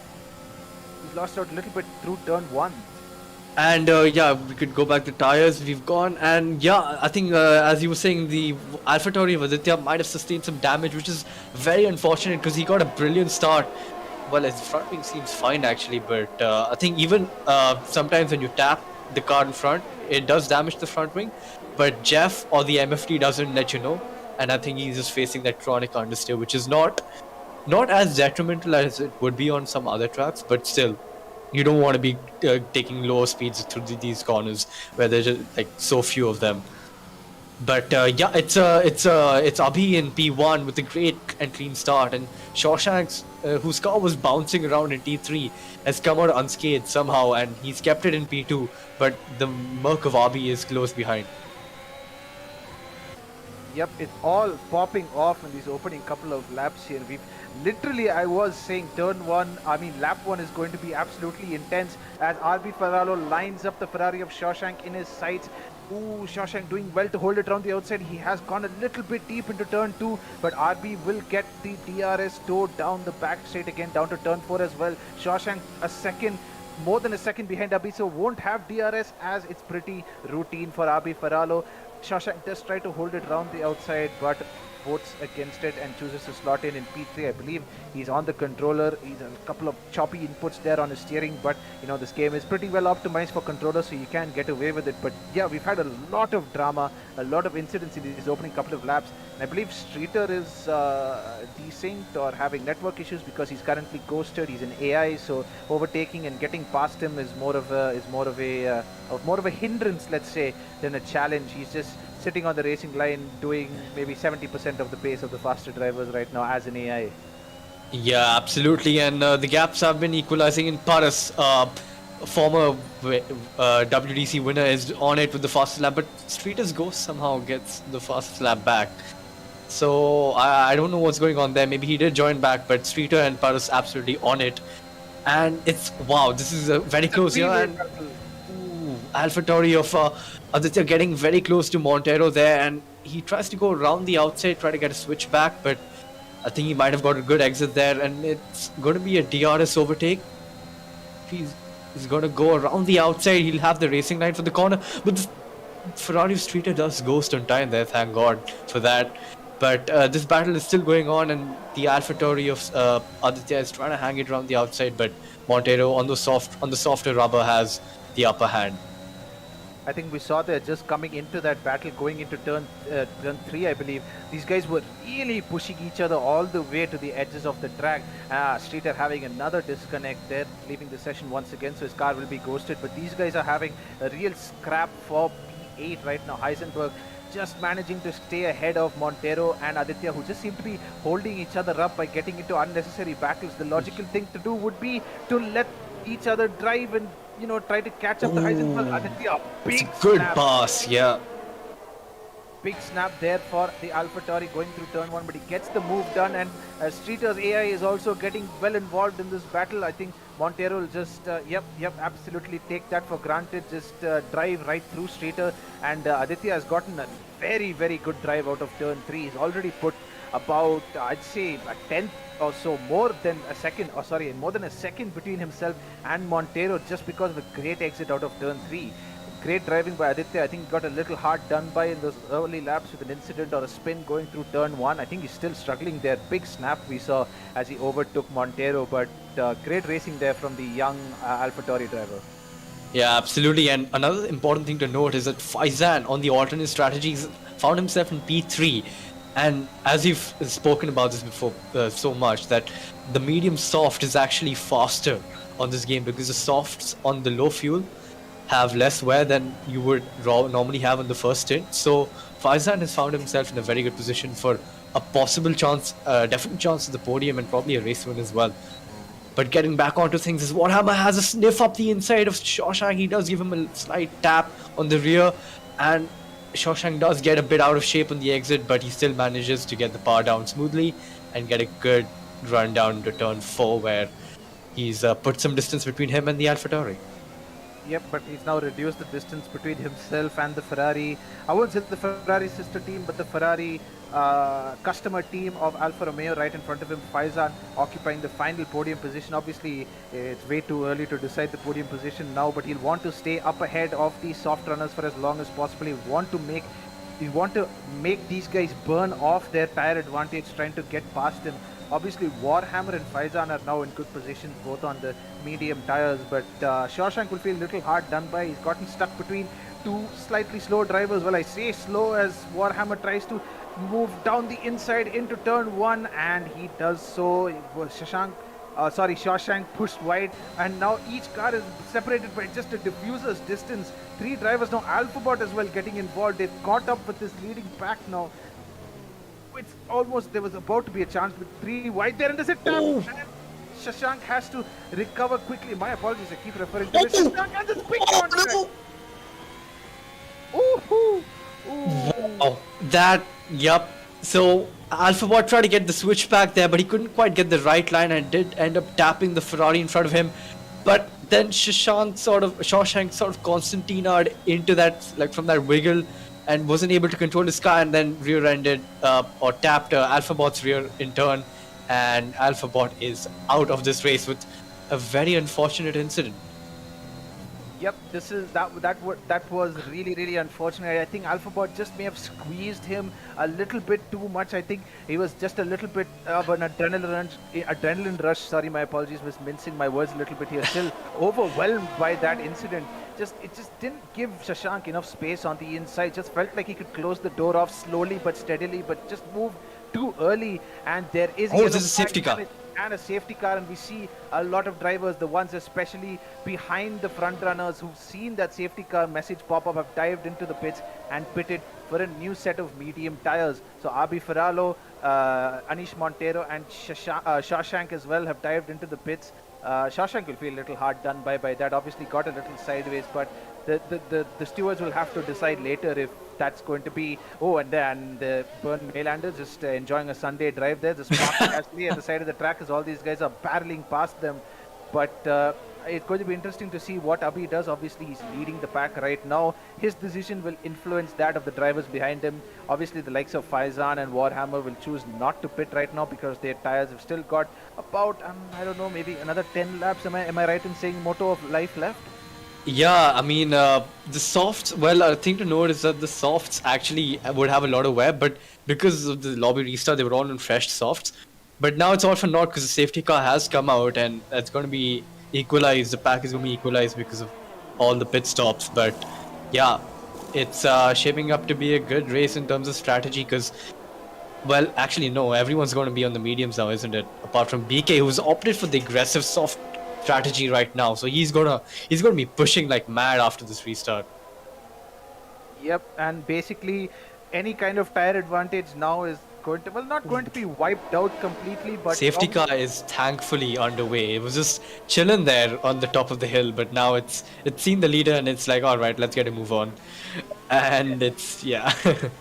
yeah, bit of a nervy moment there, but yep, the safety car, that lovely AMG GT3 is underway, and little bit of getting a little too close for comfort there.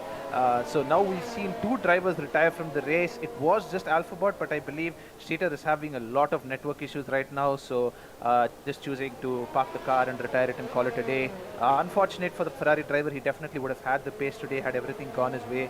But one thing to note is in the F1 game, you can get a little bit over enthusiastic during the safety car period. If you bump someone else, that's a penalty, straight 5-second penalty, possibly front wing damage as well. As Paris, the first, I think I'm right in saying the first driver to have picked up a time penalty today, a 5-second penalty for ignoring yellow flags. Faizan has picked up a 3-second, but I believe that's for track limits.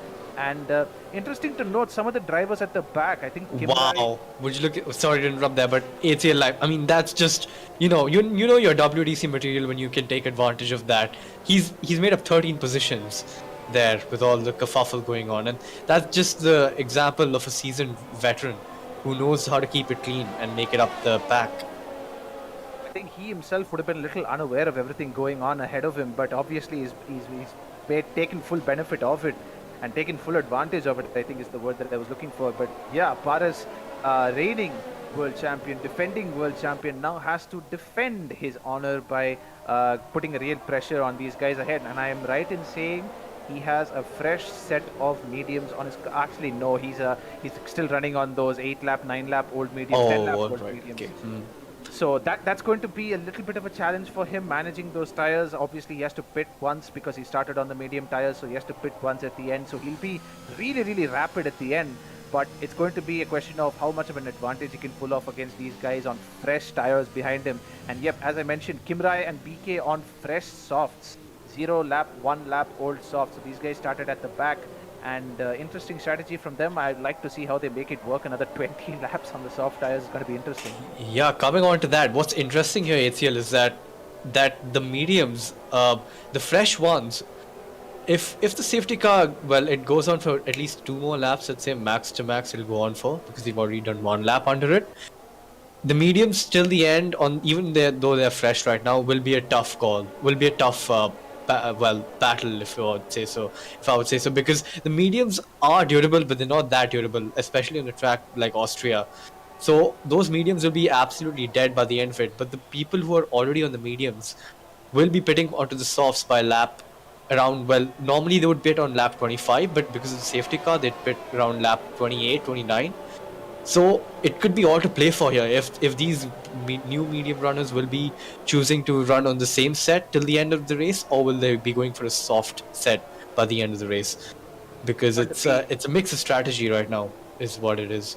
Indeed, it's going to be all about tire management. And if you had taken my advice, everyone in the chat, and bet your money on a safety car, well, then you've just made some money, because there's one safety car in this race, and something tells me it's not going to be the last one. So I think these medium runners at the front, I think there's a reason they haven't pit and taken advantage of the safety car period. I think they expect another one to happen slightly later on in the race. Obviously now again, it's the equivalent of a rolling start rather than a standing start. We see all the drivers, the whole grid bunched up into just a couple of meters. So we'll see a little bit more carnage, a little bit more destruction happening. A couple of laps down, maybe around lap 17, 18, if they can get another safety car, you will see the likes of Faizan, Paras and Warhammer diving into the pits for another set of soft or maybe a set of medium tires. But the safety car is coming into an end. All the drivers start their weaving procedures. As it happened. The Alpino Paras looking very feisty there, wants to get on with it as soon as possible. Though I'd play it safe in his case, because he's already got a 5-second from what I believe is a collision under safety car, which even a small tap in this game under safety car is instantly 5 seconds. Which, if it is that, I think he will be getting it removed, but I'd play it safe if I were him. But yeah. I think he got a 5 seconds for ignoring yellow flags. Moto. I'm not sure if that's how the game portrays contact. No, I don't think it. I think it gives a separate penalty if it's contact or incident with another driver. I think Faizan is gone. It is officially green now. Faizan It's a good restart from Faizan. He's pulled up a second ahead already and he's out of DRS, but Warhammer sort of got that back. And if Faizan can stay out of DRS, Warhammer is in trouble here because everyone behind him is close enough for DRS once it gets on with once we get DRS, that is. Yeah, So Faizan's got the dream start here. Sorry to step on your toes a little bit there, but Kimrai also got a fantastic start coming out of the last corner. Shashank just got a little bit flat-footed in that Ferrari. The guy who qualified on the front row now finds himself out of the points in P11. He is on a fresh set of mediums, and he will hope that the guys ahead will just hold each other up so he can just slip past them. But yeah, this is a really good start from Kimrai. Very aggressive, 4 wheels off the track there, down into turn 4, trying to get a move done past Anish Montero in the Williams, round the outside, going into turn 5. And he's got the grip for it. He's got the move done. Wow, those fresh softs really coming into clutch there. And yeah, he will absolutely be on the charge. And another driver behind Shawshank, another soft runner in BK, is also putting on the charge right now. But yeah, a great start from Kimrai and Faizan here. Yep, they've pretty much run away a little bit, although Paras is hot on the heels of Warhammer right now. Warhammer is also in a pretty delicate position. If he can stay within a couple of seconds of these guys after the pit strategy, after towards the end of the race, if he can keep that 1 second or 1.5 second or even a 2 second gap, he can possibly win this, because Paras has got 5 seconds and Faizan's got 3 seconds. So assuming he can keep it clean, fingers crossed, touch wood, no commentator's curse there. There's a chance that Warhammer could be in with a shout at the win as well. We see a yellow flag going into Sector 1. Hopefully nothing I think too that's serious. Sager. Yep. Ooh, not having a great race there. The the Aston Martin driver, my apologies. But that's his second spin of the race. He had one on lap 1 as well, as Kimrai is familiarizing himself with the rear diffuser of the McLaren of Unleashed as he tries to unleash a move up the inside. And that's Aditya who spun out in the AlphaTauri in Sector 2. I believe he was involved in some kind of battle, because it's really hard to lose the car through there, because you've got the car set up with a lot of mechanical downforce coming through that section, as Kimura is looking very racy right now on those fresh set of softs, trying to make that tire advantage work, and he's got a mega exit, even though he had a little bit of a moment coming out of the last corner. Going into turn 1, there's going to be a good opportunity for him to line up the overtake past Unleashed. I'm not going to make too many puns. Misses Apex there and goes on to the bumpy part of the track, and I think he would be kicking himself to do that, because a good exit there would have seen the move, but he's using all the ERC he's got. Is he going to send it down the inside? Here he is. And what's going on? What is going on? Shawshank is having a lot of these skateboard moments with drivers these days. Something tells me there's some sort of netcode issue between him and the other drivers, because we've seen this a couple of times where the cars are just mounting each other. It's crazy. But yeah, Shawshank getting power. PK19 is out of the race as well. What is happening? it's all kicking off here. These drivers have had enough of waiting, and they're all on it. They want to race, and they're racing a bit too hard, I'd say, right now. And it's another safety car. Faizan is coming past the second to last corner, and he is going to dive into the pits, I believe, and he is going to get that free pit stop. Oh no, I believe I thought it was Faizan for a second. He had just come past the white line, but Kimra has gotten a drive through for speeding in the pit lane, I believe. That's pretty harsh of the game, I guess. For the softs. Wow, this is very interesting, because he'll definitely have to make another pit stop. Something tells me, looking into the mind of Faizan right now, he's got an interesting mind if he's going for softs this early in the race, hoping to make it to the end. Something tells me he's expecting at least another 1 or 2 safety cars, because that's the only way he's going to make those soft tires last all the way till the end. He has to have at least 8 or 9 laps of safety car. But yeah, wow, what a race this is happening so far. And on the contrary, sorry to interrupt there, ACL, but on the contrary, Warhammer, who's behind him, has opted for this hardest compound. So he's looking to go till the end of the race, whereas Faizan is looking to absolutely send it after the restart and make up the places he lost under pitting, make them back. So a contrast in strategy there. I think I think Warhammer may have shot himself, proverbially shot himself in the foot a little bit here, because those hard tires are going to take at least, at the minimum, 2 laps to get into the working window, and he has got a lot of fast drivers. Paras as well, in this most recent safety car window, has gone to the set of soft tires. This is going to be a massive charge from the defending champion through the field, and if that's the case, Warhammer at least is going to lose 1 or 2 positions. Obviously, there's a lot of drivers behind him. Shawshank, Anish Montero as well, also on a fresh set of medium tires.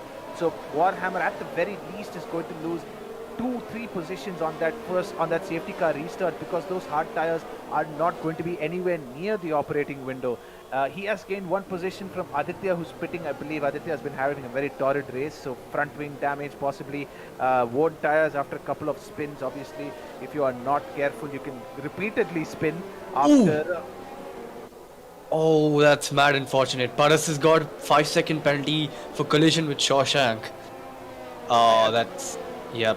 So right now, as it stands, Paras will have to extend a 10-second gap over Abhi if he's going to win this race from this position. It seems a little bit of a tall ask, although, to be honest, again, he shot himself in the foot a little bit at first, ignoring yellow flags during the first safety car period, and then now that little bit of scuffle. I don't think he's picked up any damage from that, though. So correct me if I'm wrong, but I think Paras and Shawshank have swapped positions, so was it always like that? No, I think... No, actually, I think you may be right, because Shawshank was fighting with Montero before the safety car period. I think he's taken advantage of that collision and gained a position. Interesting strategy from Paras here, the bump pass being demonstrated during the safety car period here. Also, he has got that 5 seconds which he got before removed because of pitting, so he served his stop go essentially. But if he's going to make another pit stop, he will have to serve this 5 seconds as well. So he can't get that 5 seconds removed from his race after the race is over, because in case there wasn't a safety car and there were no more pit stops to make, he'd still have that 5 seconds lingering over his overall finishing time. But now since he has... Oh! No! Paras! No, what's going on? That was, I believe that was Shawshank. Oh no, Shawshank, is he out of the race? No, he's taken a lot of damage. Oh no, he has to do a full lap without a front wing. We have gone green ahead, by the way. Abhi with a good start, 3/10 ahead. But Heisenberg has gotten a very, very nice start on Unleashed, and same for Unleashed on Freeman. Even though Freeman is down the inside. Well, outside now, and he's swooped around the outside. I think that might have been off track. I'm not sure if he got the move done before. But here comes the Faizan, the Alfa Romeo Faizan on the fresh softs, and he's using the soft compound to his advantage there by sending it down the inside of turn 4. What a move. What a move. And I was going to say, just before the safety car period ended, everybody was going to gain 1 position, because Kimrai has a massive DT to serve. So everyone would have gained at least 1 position had he chose to serve his DT. But I think he's been smart and not served it, because Paras and Shawshank have lost a lot of time to the rest of the field. At least 30 seconds behind Kimrai. And Kimrai himself is possibly 5 or 6 seconds behind the front runners. So Shawshank and Paras, it's going to have to be a massive drive from them if they're going to make up the positions that they've lost. Although we're seeing a lot of confidence from Faizan here on those soft tires. Yeah, he's using all the track as well on the entry to turn 1. He used the AstroTurf, so he's definitely got this track down. He's practiced, and that practice shows as he sends it down the inside of Freeman into turn 3 and using the fresh rubber. But Freeman does hang it around the outside, and he gets DRS on the McLaren ahead. So Faizan is going to have to think about this later, as Freeman, who's defending, goes to attacking and gets the move on Heisenberg. Ooh, and Faizan slips through as well. Very smart there from Faizan, making full use of the fact that Heisenberg was just a little bit too lax in allowing Freeman to go through their warm-up, picking up a 3-second time penalty for track limits. But Faizan, incredibly smart from the Alfa Romeo driver, they just slipped through when the opportunity opened up, saw that Heisenberg in the McLaren had run a little bit wide going into turn 4, and just took the opportunity as he saw it. But yeah, I was going to mention Faizan versus Freeman, a real battle of the experienced heads in F1 right now. Definitely these two guys have been lingering on for a Freeman while. is trying to weave and break the toe, but I don't think that's going to do anything, because this set of tires that Faizan is on is just so much quicker than the tires Freeman is on right now. Not only are they fresh softs, Freeman is on old mediums as well, and he just sails past Freeman there. There's Faizan, but Freeman is going to hang it around the outside and can't quite get the traction down quick enough. But he will get another shot, another bite of the cherry here as he's got the second DRS down. He's going to go around the outside. Faizan will be braking later and trying to squeeze him out there. Still side by side. Still side by side. And still side by side. And Freeman does try and get that position back, but he can't. And wow, that was some great racing. Definitely the experience and racecraft on show there from both of those drivers. Really, really good racing from them. They were side by side for, I think, almost a sector starting from turn 3 onwards. Really, really well driven there from both of them. Montero currently stalking the rear view mirrors of Warhammer in the AlphaTauri. He will get a good run down into turn 1 and also through the turn 3. There's a car trying to get it round. I believe that's the green, blue flag car of Sager, yeah, Sager, yeah.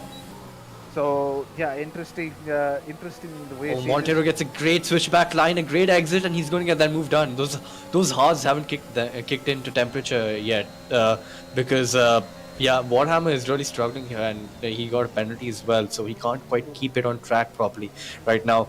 But again, this is what we need. We are talking about. You always get a second bite of the cherry, even if you get past into turn 3, because you got the DRS again on the car that just overtook you. But I think he's a bit too far back for that.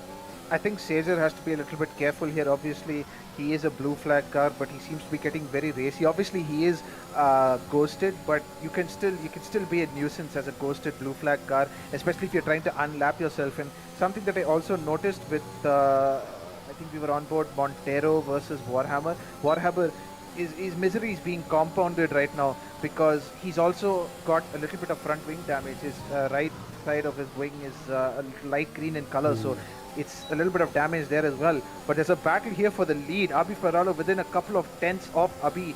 Both of these guys on similarly aged tires.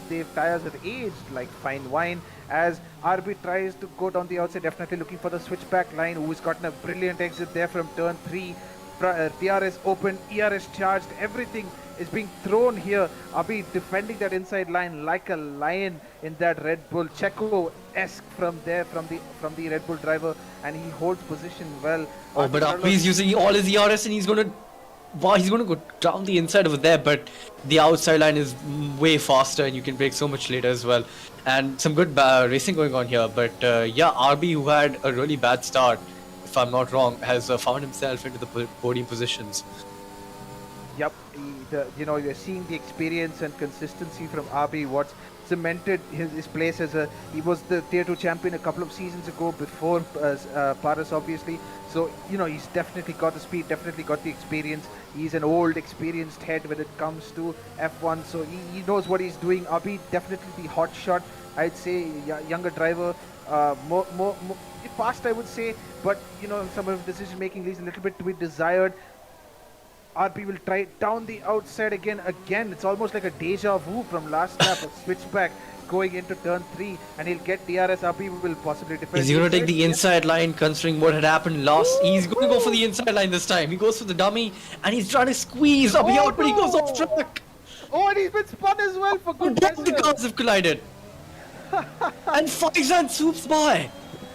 Imagine, Aditya as well. Wow. What a run of events right now. Although, Freeman slipped into... Okay, no, we're on board with Freeman. My apologies. I thought Freeman was the one involved in those incidents. But I think the stewards will definitely be having a look at that, as RB just took no prisoners there into his braking, because he was on the inside there. And even though you can brake later, but you need to brake a bit before. And I think they came into contact there, and what's important to note is Faizan and Aditya have gained massively from this. Just hold up, my game crashed, I don't know why. So. Oh dear. Oh dear, it's fine. Let's see if we. I think we can. Okay, so as it stands, Faizan is the lead, Aditya in P2, Abi in P3, and we just saw that incident unfolding before our eyes. Pretty crazy there. Crazy dive. Well, it wasn't really a dive. Abi was fully side by side going into the corner.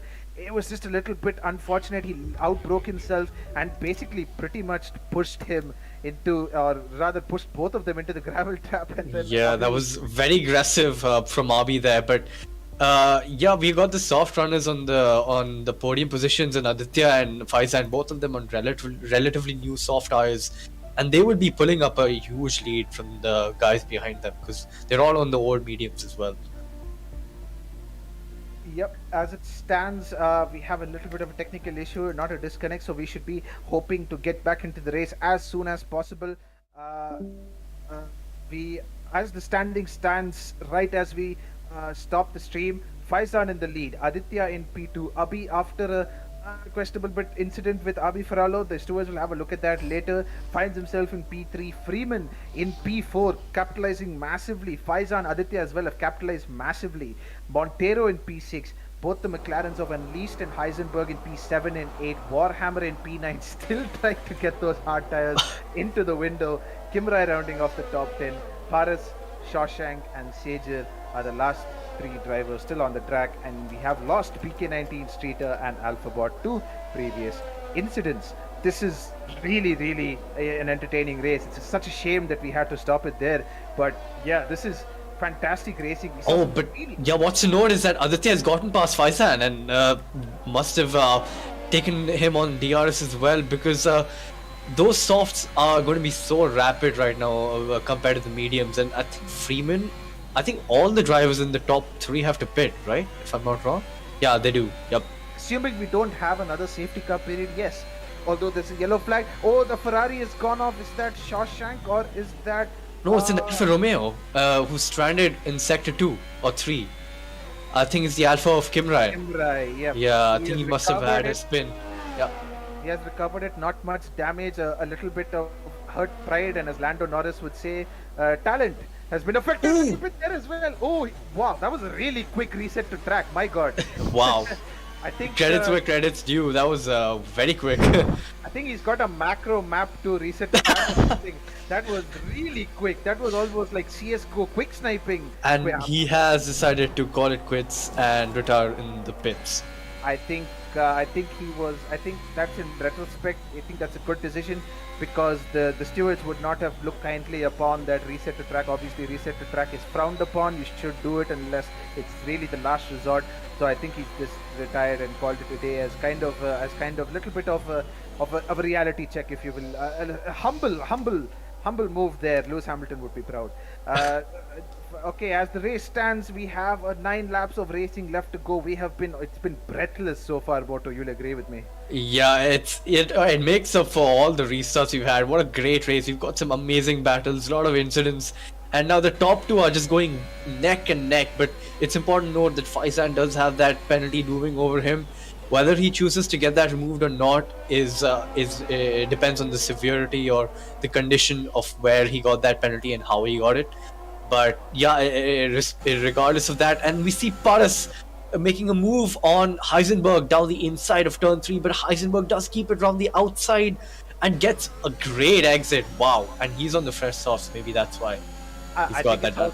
I think it's also because that Paras kind of compromised himself by having to hug the inside line going into turn 3. He did have DRS, so he'll be able to catch up right back up to the McLaren driver. But yeah, these last couple of laps are going to be a strategic masterclass from whoever finishes on the top step of the podium today should be given the award for driver of the day, because they've pulled off a strategic masterclass. There's been so much up and down in terms of the order today. Yeah, absolutely. And I tell you what, that Abhi, even though he's got that looming over that suffering from that incident which which had happened with Abi Farello.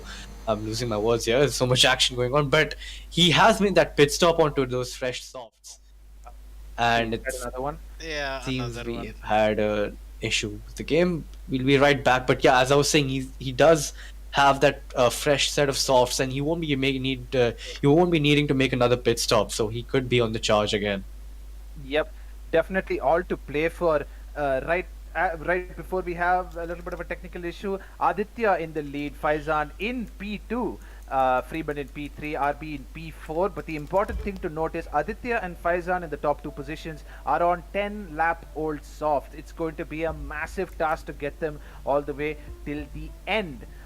Freeman looks to be in a good position, although he is also on some pretty worn medium tires, 18 laps old last we checked. RB as well on 17 lap old mediums. Tell you what though, Anish Montero may be in for a last gasp attempt at the podium, possibly even the win, because he's on 10 lap old mediums going into this final phase of the race. And assuming we don't have another safety car period, he's going to be primed and poised to take that win or take that podium position, because yeah, he's in a great position right now. The tire strategy has worked out perfectly for him, and he's not carrying any penalties. Montero, Absolutely, yep. Strong position.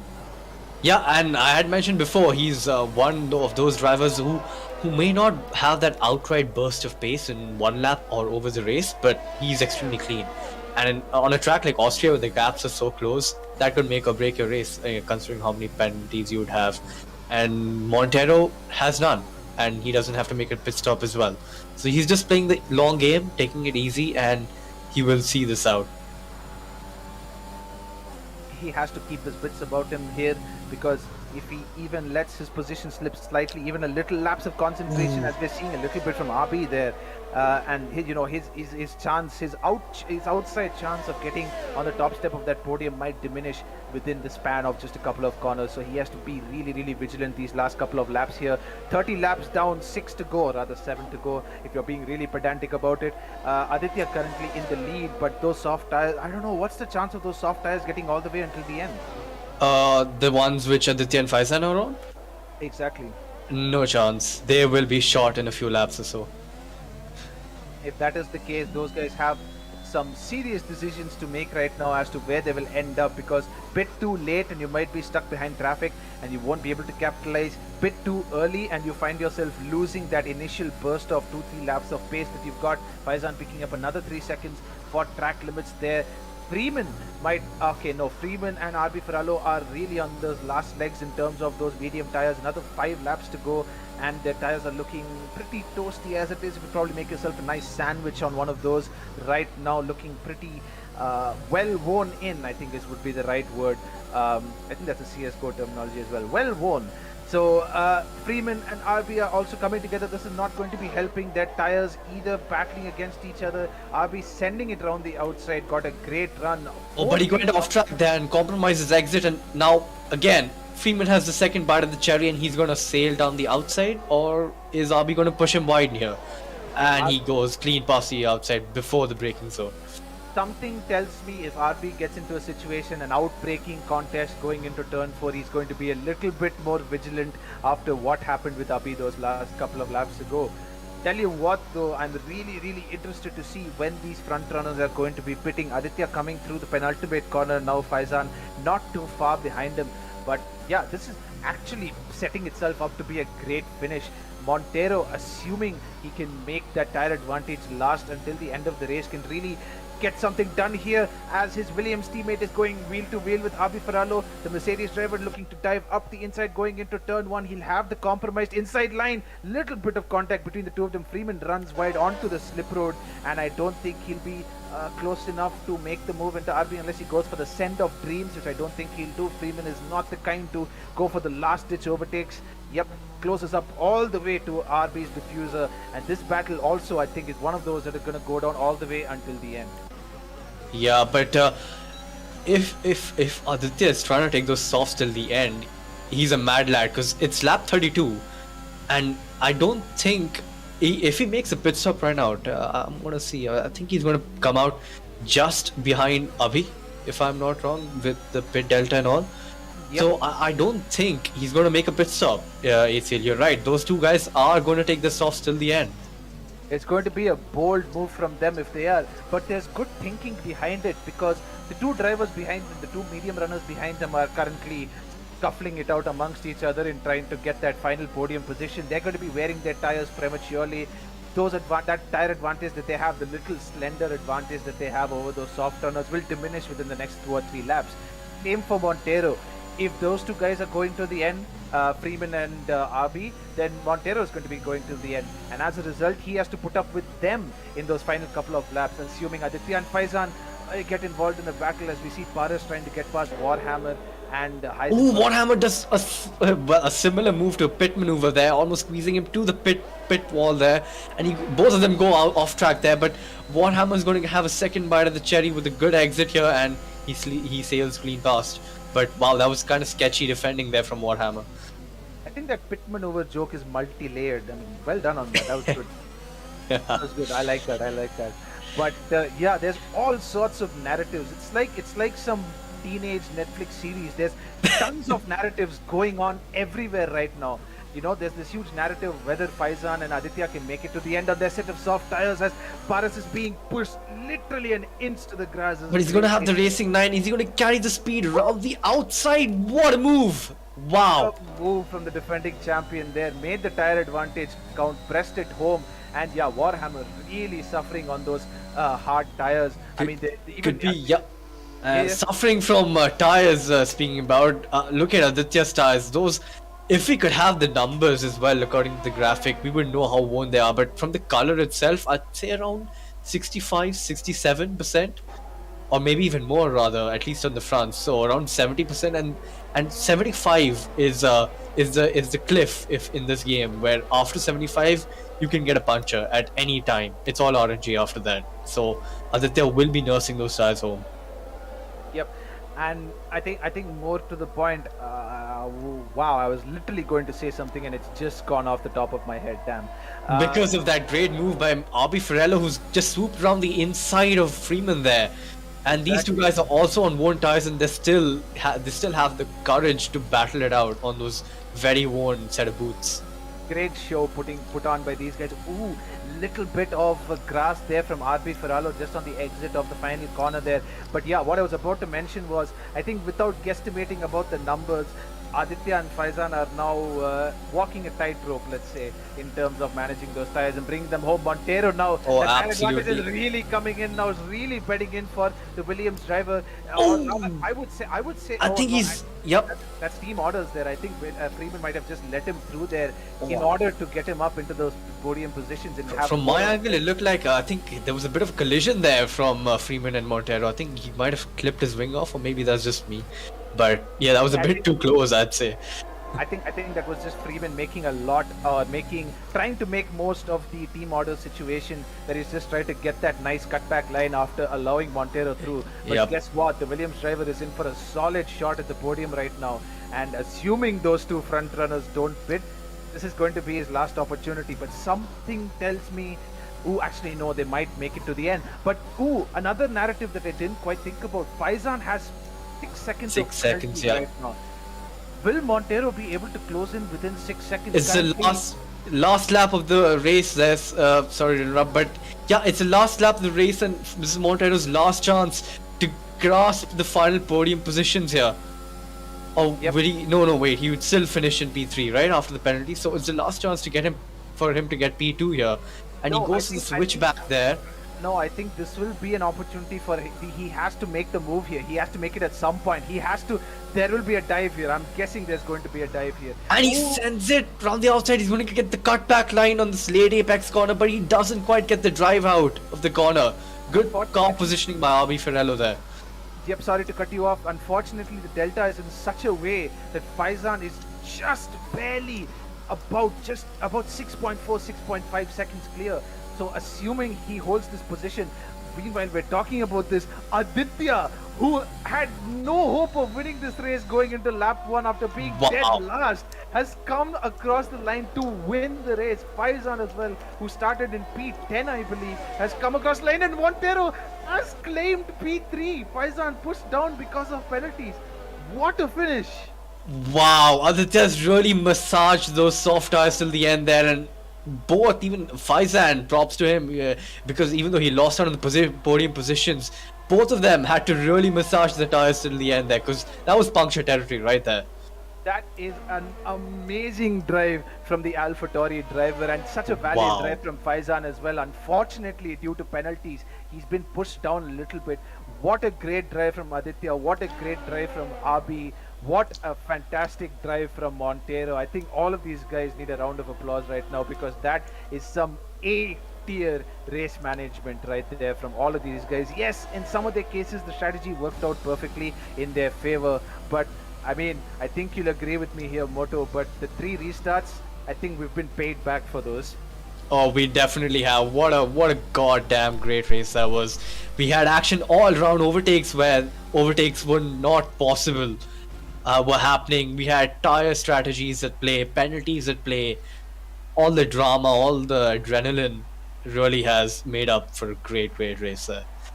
I think every time we end up commentating on a race, I end up losing my voice because there's just so much stuff going on. I've got another sore throat today to have to deal with going into the weekend. But yeah, what a great race from these guys. Absolutely top job. Aditya especially, I think, deserves driver of the day today. What a drive from him. Take nothing away from him. He did start P6, but he regularly found himself at the back of the grid due to a number of unforced errors, number of spins from him. But he finds himself on the top step of the podium. RB in P2, Montero in P3, Faizan in P4 after a valiant drive from P10. Freeman in P5, Abhi P6, but it's been a little hard done by the incident with Abi Faralov. That will be looked at later, so that's definitely something to keep an eye on as well going into the next race. Heisenberg P7, great debut race from him. Warhammer P8, Paris, defending champion, had a lot to do at the end there, couldn't quite make it work, and unleashed the McLaren driver on his debut, rounding out the top 10 with 1 point. Great race there from everyone, and damn, Sager had used 6 set of tires at the end of that race. My god. He really wanted a fastest lap, I'd say, because 6 pit stops, wow. But again, we've been treated to what is an absolute spellbinding race there, and a great performance from all the drivers, especially the top 3, and the top 1 in the form of Aditya. And we will be getting these top 3 drivers in the VC for the interviews in a bit, but yeah. I believe Aditya is already here, so I think we can get kickstart. I think we've Oh, already absolutely, been yeah. dilly-dallying a bit here with the restarts and whatnot, so we'll get this wrapped up as soon as we can. Aditya, what a race, man! Amazing race from you. I think you've got my vote as driver of the day. I think Moto definitely will agree with me on that as well. That was a fantastic drive from you. At some points during that race, I think you yourself would have thought that surely this is the end for me. Yeah, when I was like, I spun and I was at the back of the grid, I thought, that's over. But luckily safety car came and I took the gamble because I never thought soft would go till lap, like I can go till end. Yeah, great job, man. What was your thinking going into that second safety car period? Because I think that's when you pitted to the soft tires, or was it the first safety car period where you pitted? No, it was the second safety car. I was already at the back of the grid. I thought I had nothing to lose. That's why I took the gamble. And it surely did pay off. What a great race. And I have a question actually. How short were those tires by the end? Like, what was the wear on them? I think it was 60%. For last like 5 laps, I was like staying off the curbs and trying really slow. Yeah, that's just their professionalism in case there. Great drive from you, great massaging of the tires, and a well-deserved well-earned victory. Good job. Thank you. We will move next to P2. I believe that was RB Ferralo. RB, how are you doing, my friend? Not good after that incident, but yeah, I think the win was there. Still, a good recovery after that. I went P5, managed to not get the damage on the car. So yeah. I think after that little scuffle between you and Abhi going into turn 4, I think both of us were saying in the commentary box that Abhi did you a little dirty by spinning you around in the gravel. So yeah, good recovery drive from there. How was your summary of the race overall? Lap 1, I think it was Aditya on mediums who already pushed me off the track, but that's fine. That was like first lap incident. But later on in race, I had good battle today with Abhi and I think Freeman as well. So and final few laps I had to defend it from the other Williams. So it was, I think there was some team game going on between the Williams drivers. So Oh yeah, I definitely. understood that. I think Freeman realizing that Anish might have a better chance at a better shot at the podium may have chosen to allow him through there. Of course, we can't speculate too much on team orders. Obviously, it is an inside thing.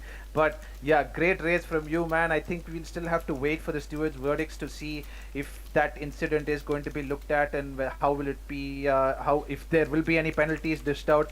But regardless, you are the P2 driver on track wise, on merit. You are P2. Great drive from you. Well done. Thank you so much. Yep, congrats, man. Great drive. And I think we come to the final podium position, who is Anish Montero, my former teammate. Hello, how are you doing, man? I'm doing good. I'm doing really good.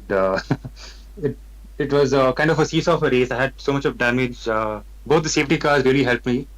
So first of all, congrats to Aditya and RB. And I for the last few laps, I watched RB and my teammate Freeman Ritik battled it out, and both kept it really clean. It was just I just loved watching them fight it out. And then I guess even Freeman thought that he had a 3 second penalty, so he thought, okay, maybe I will get RB, and yeah, it was kind of the team game.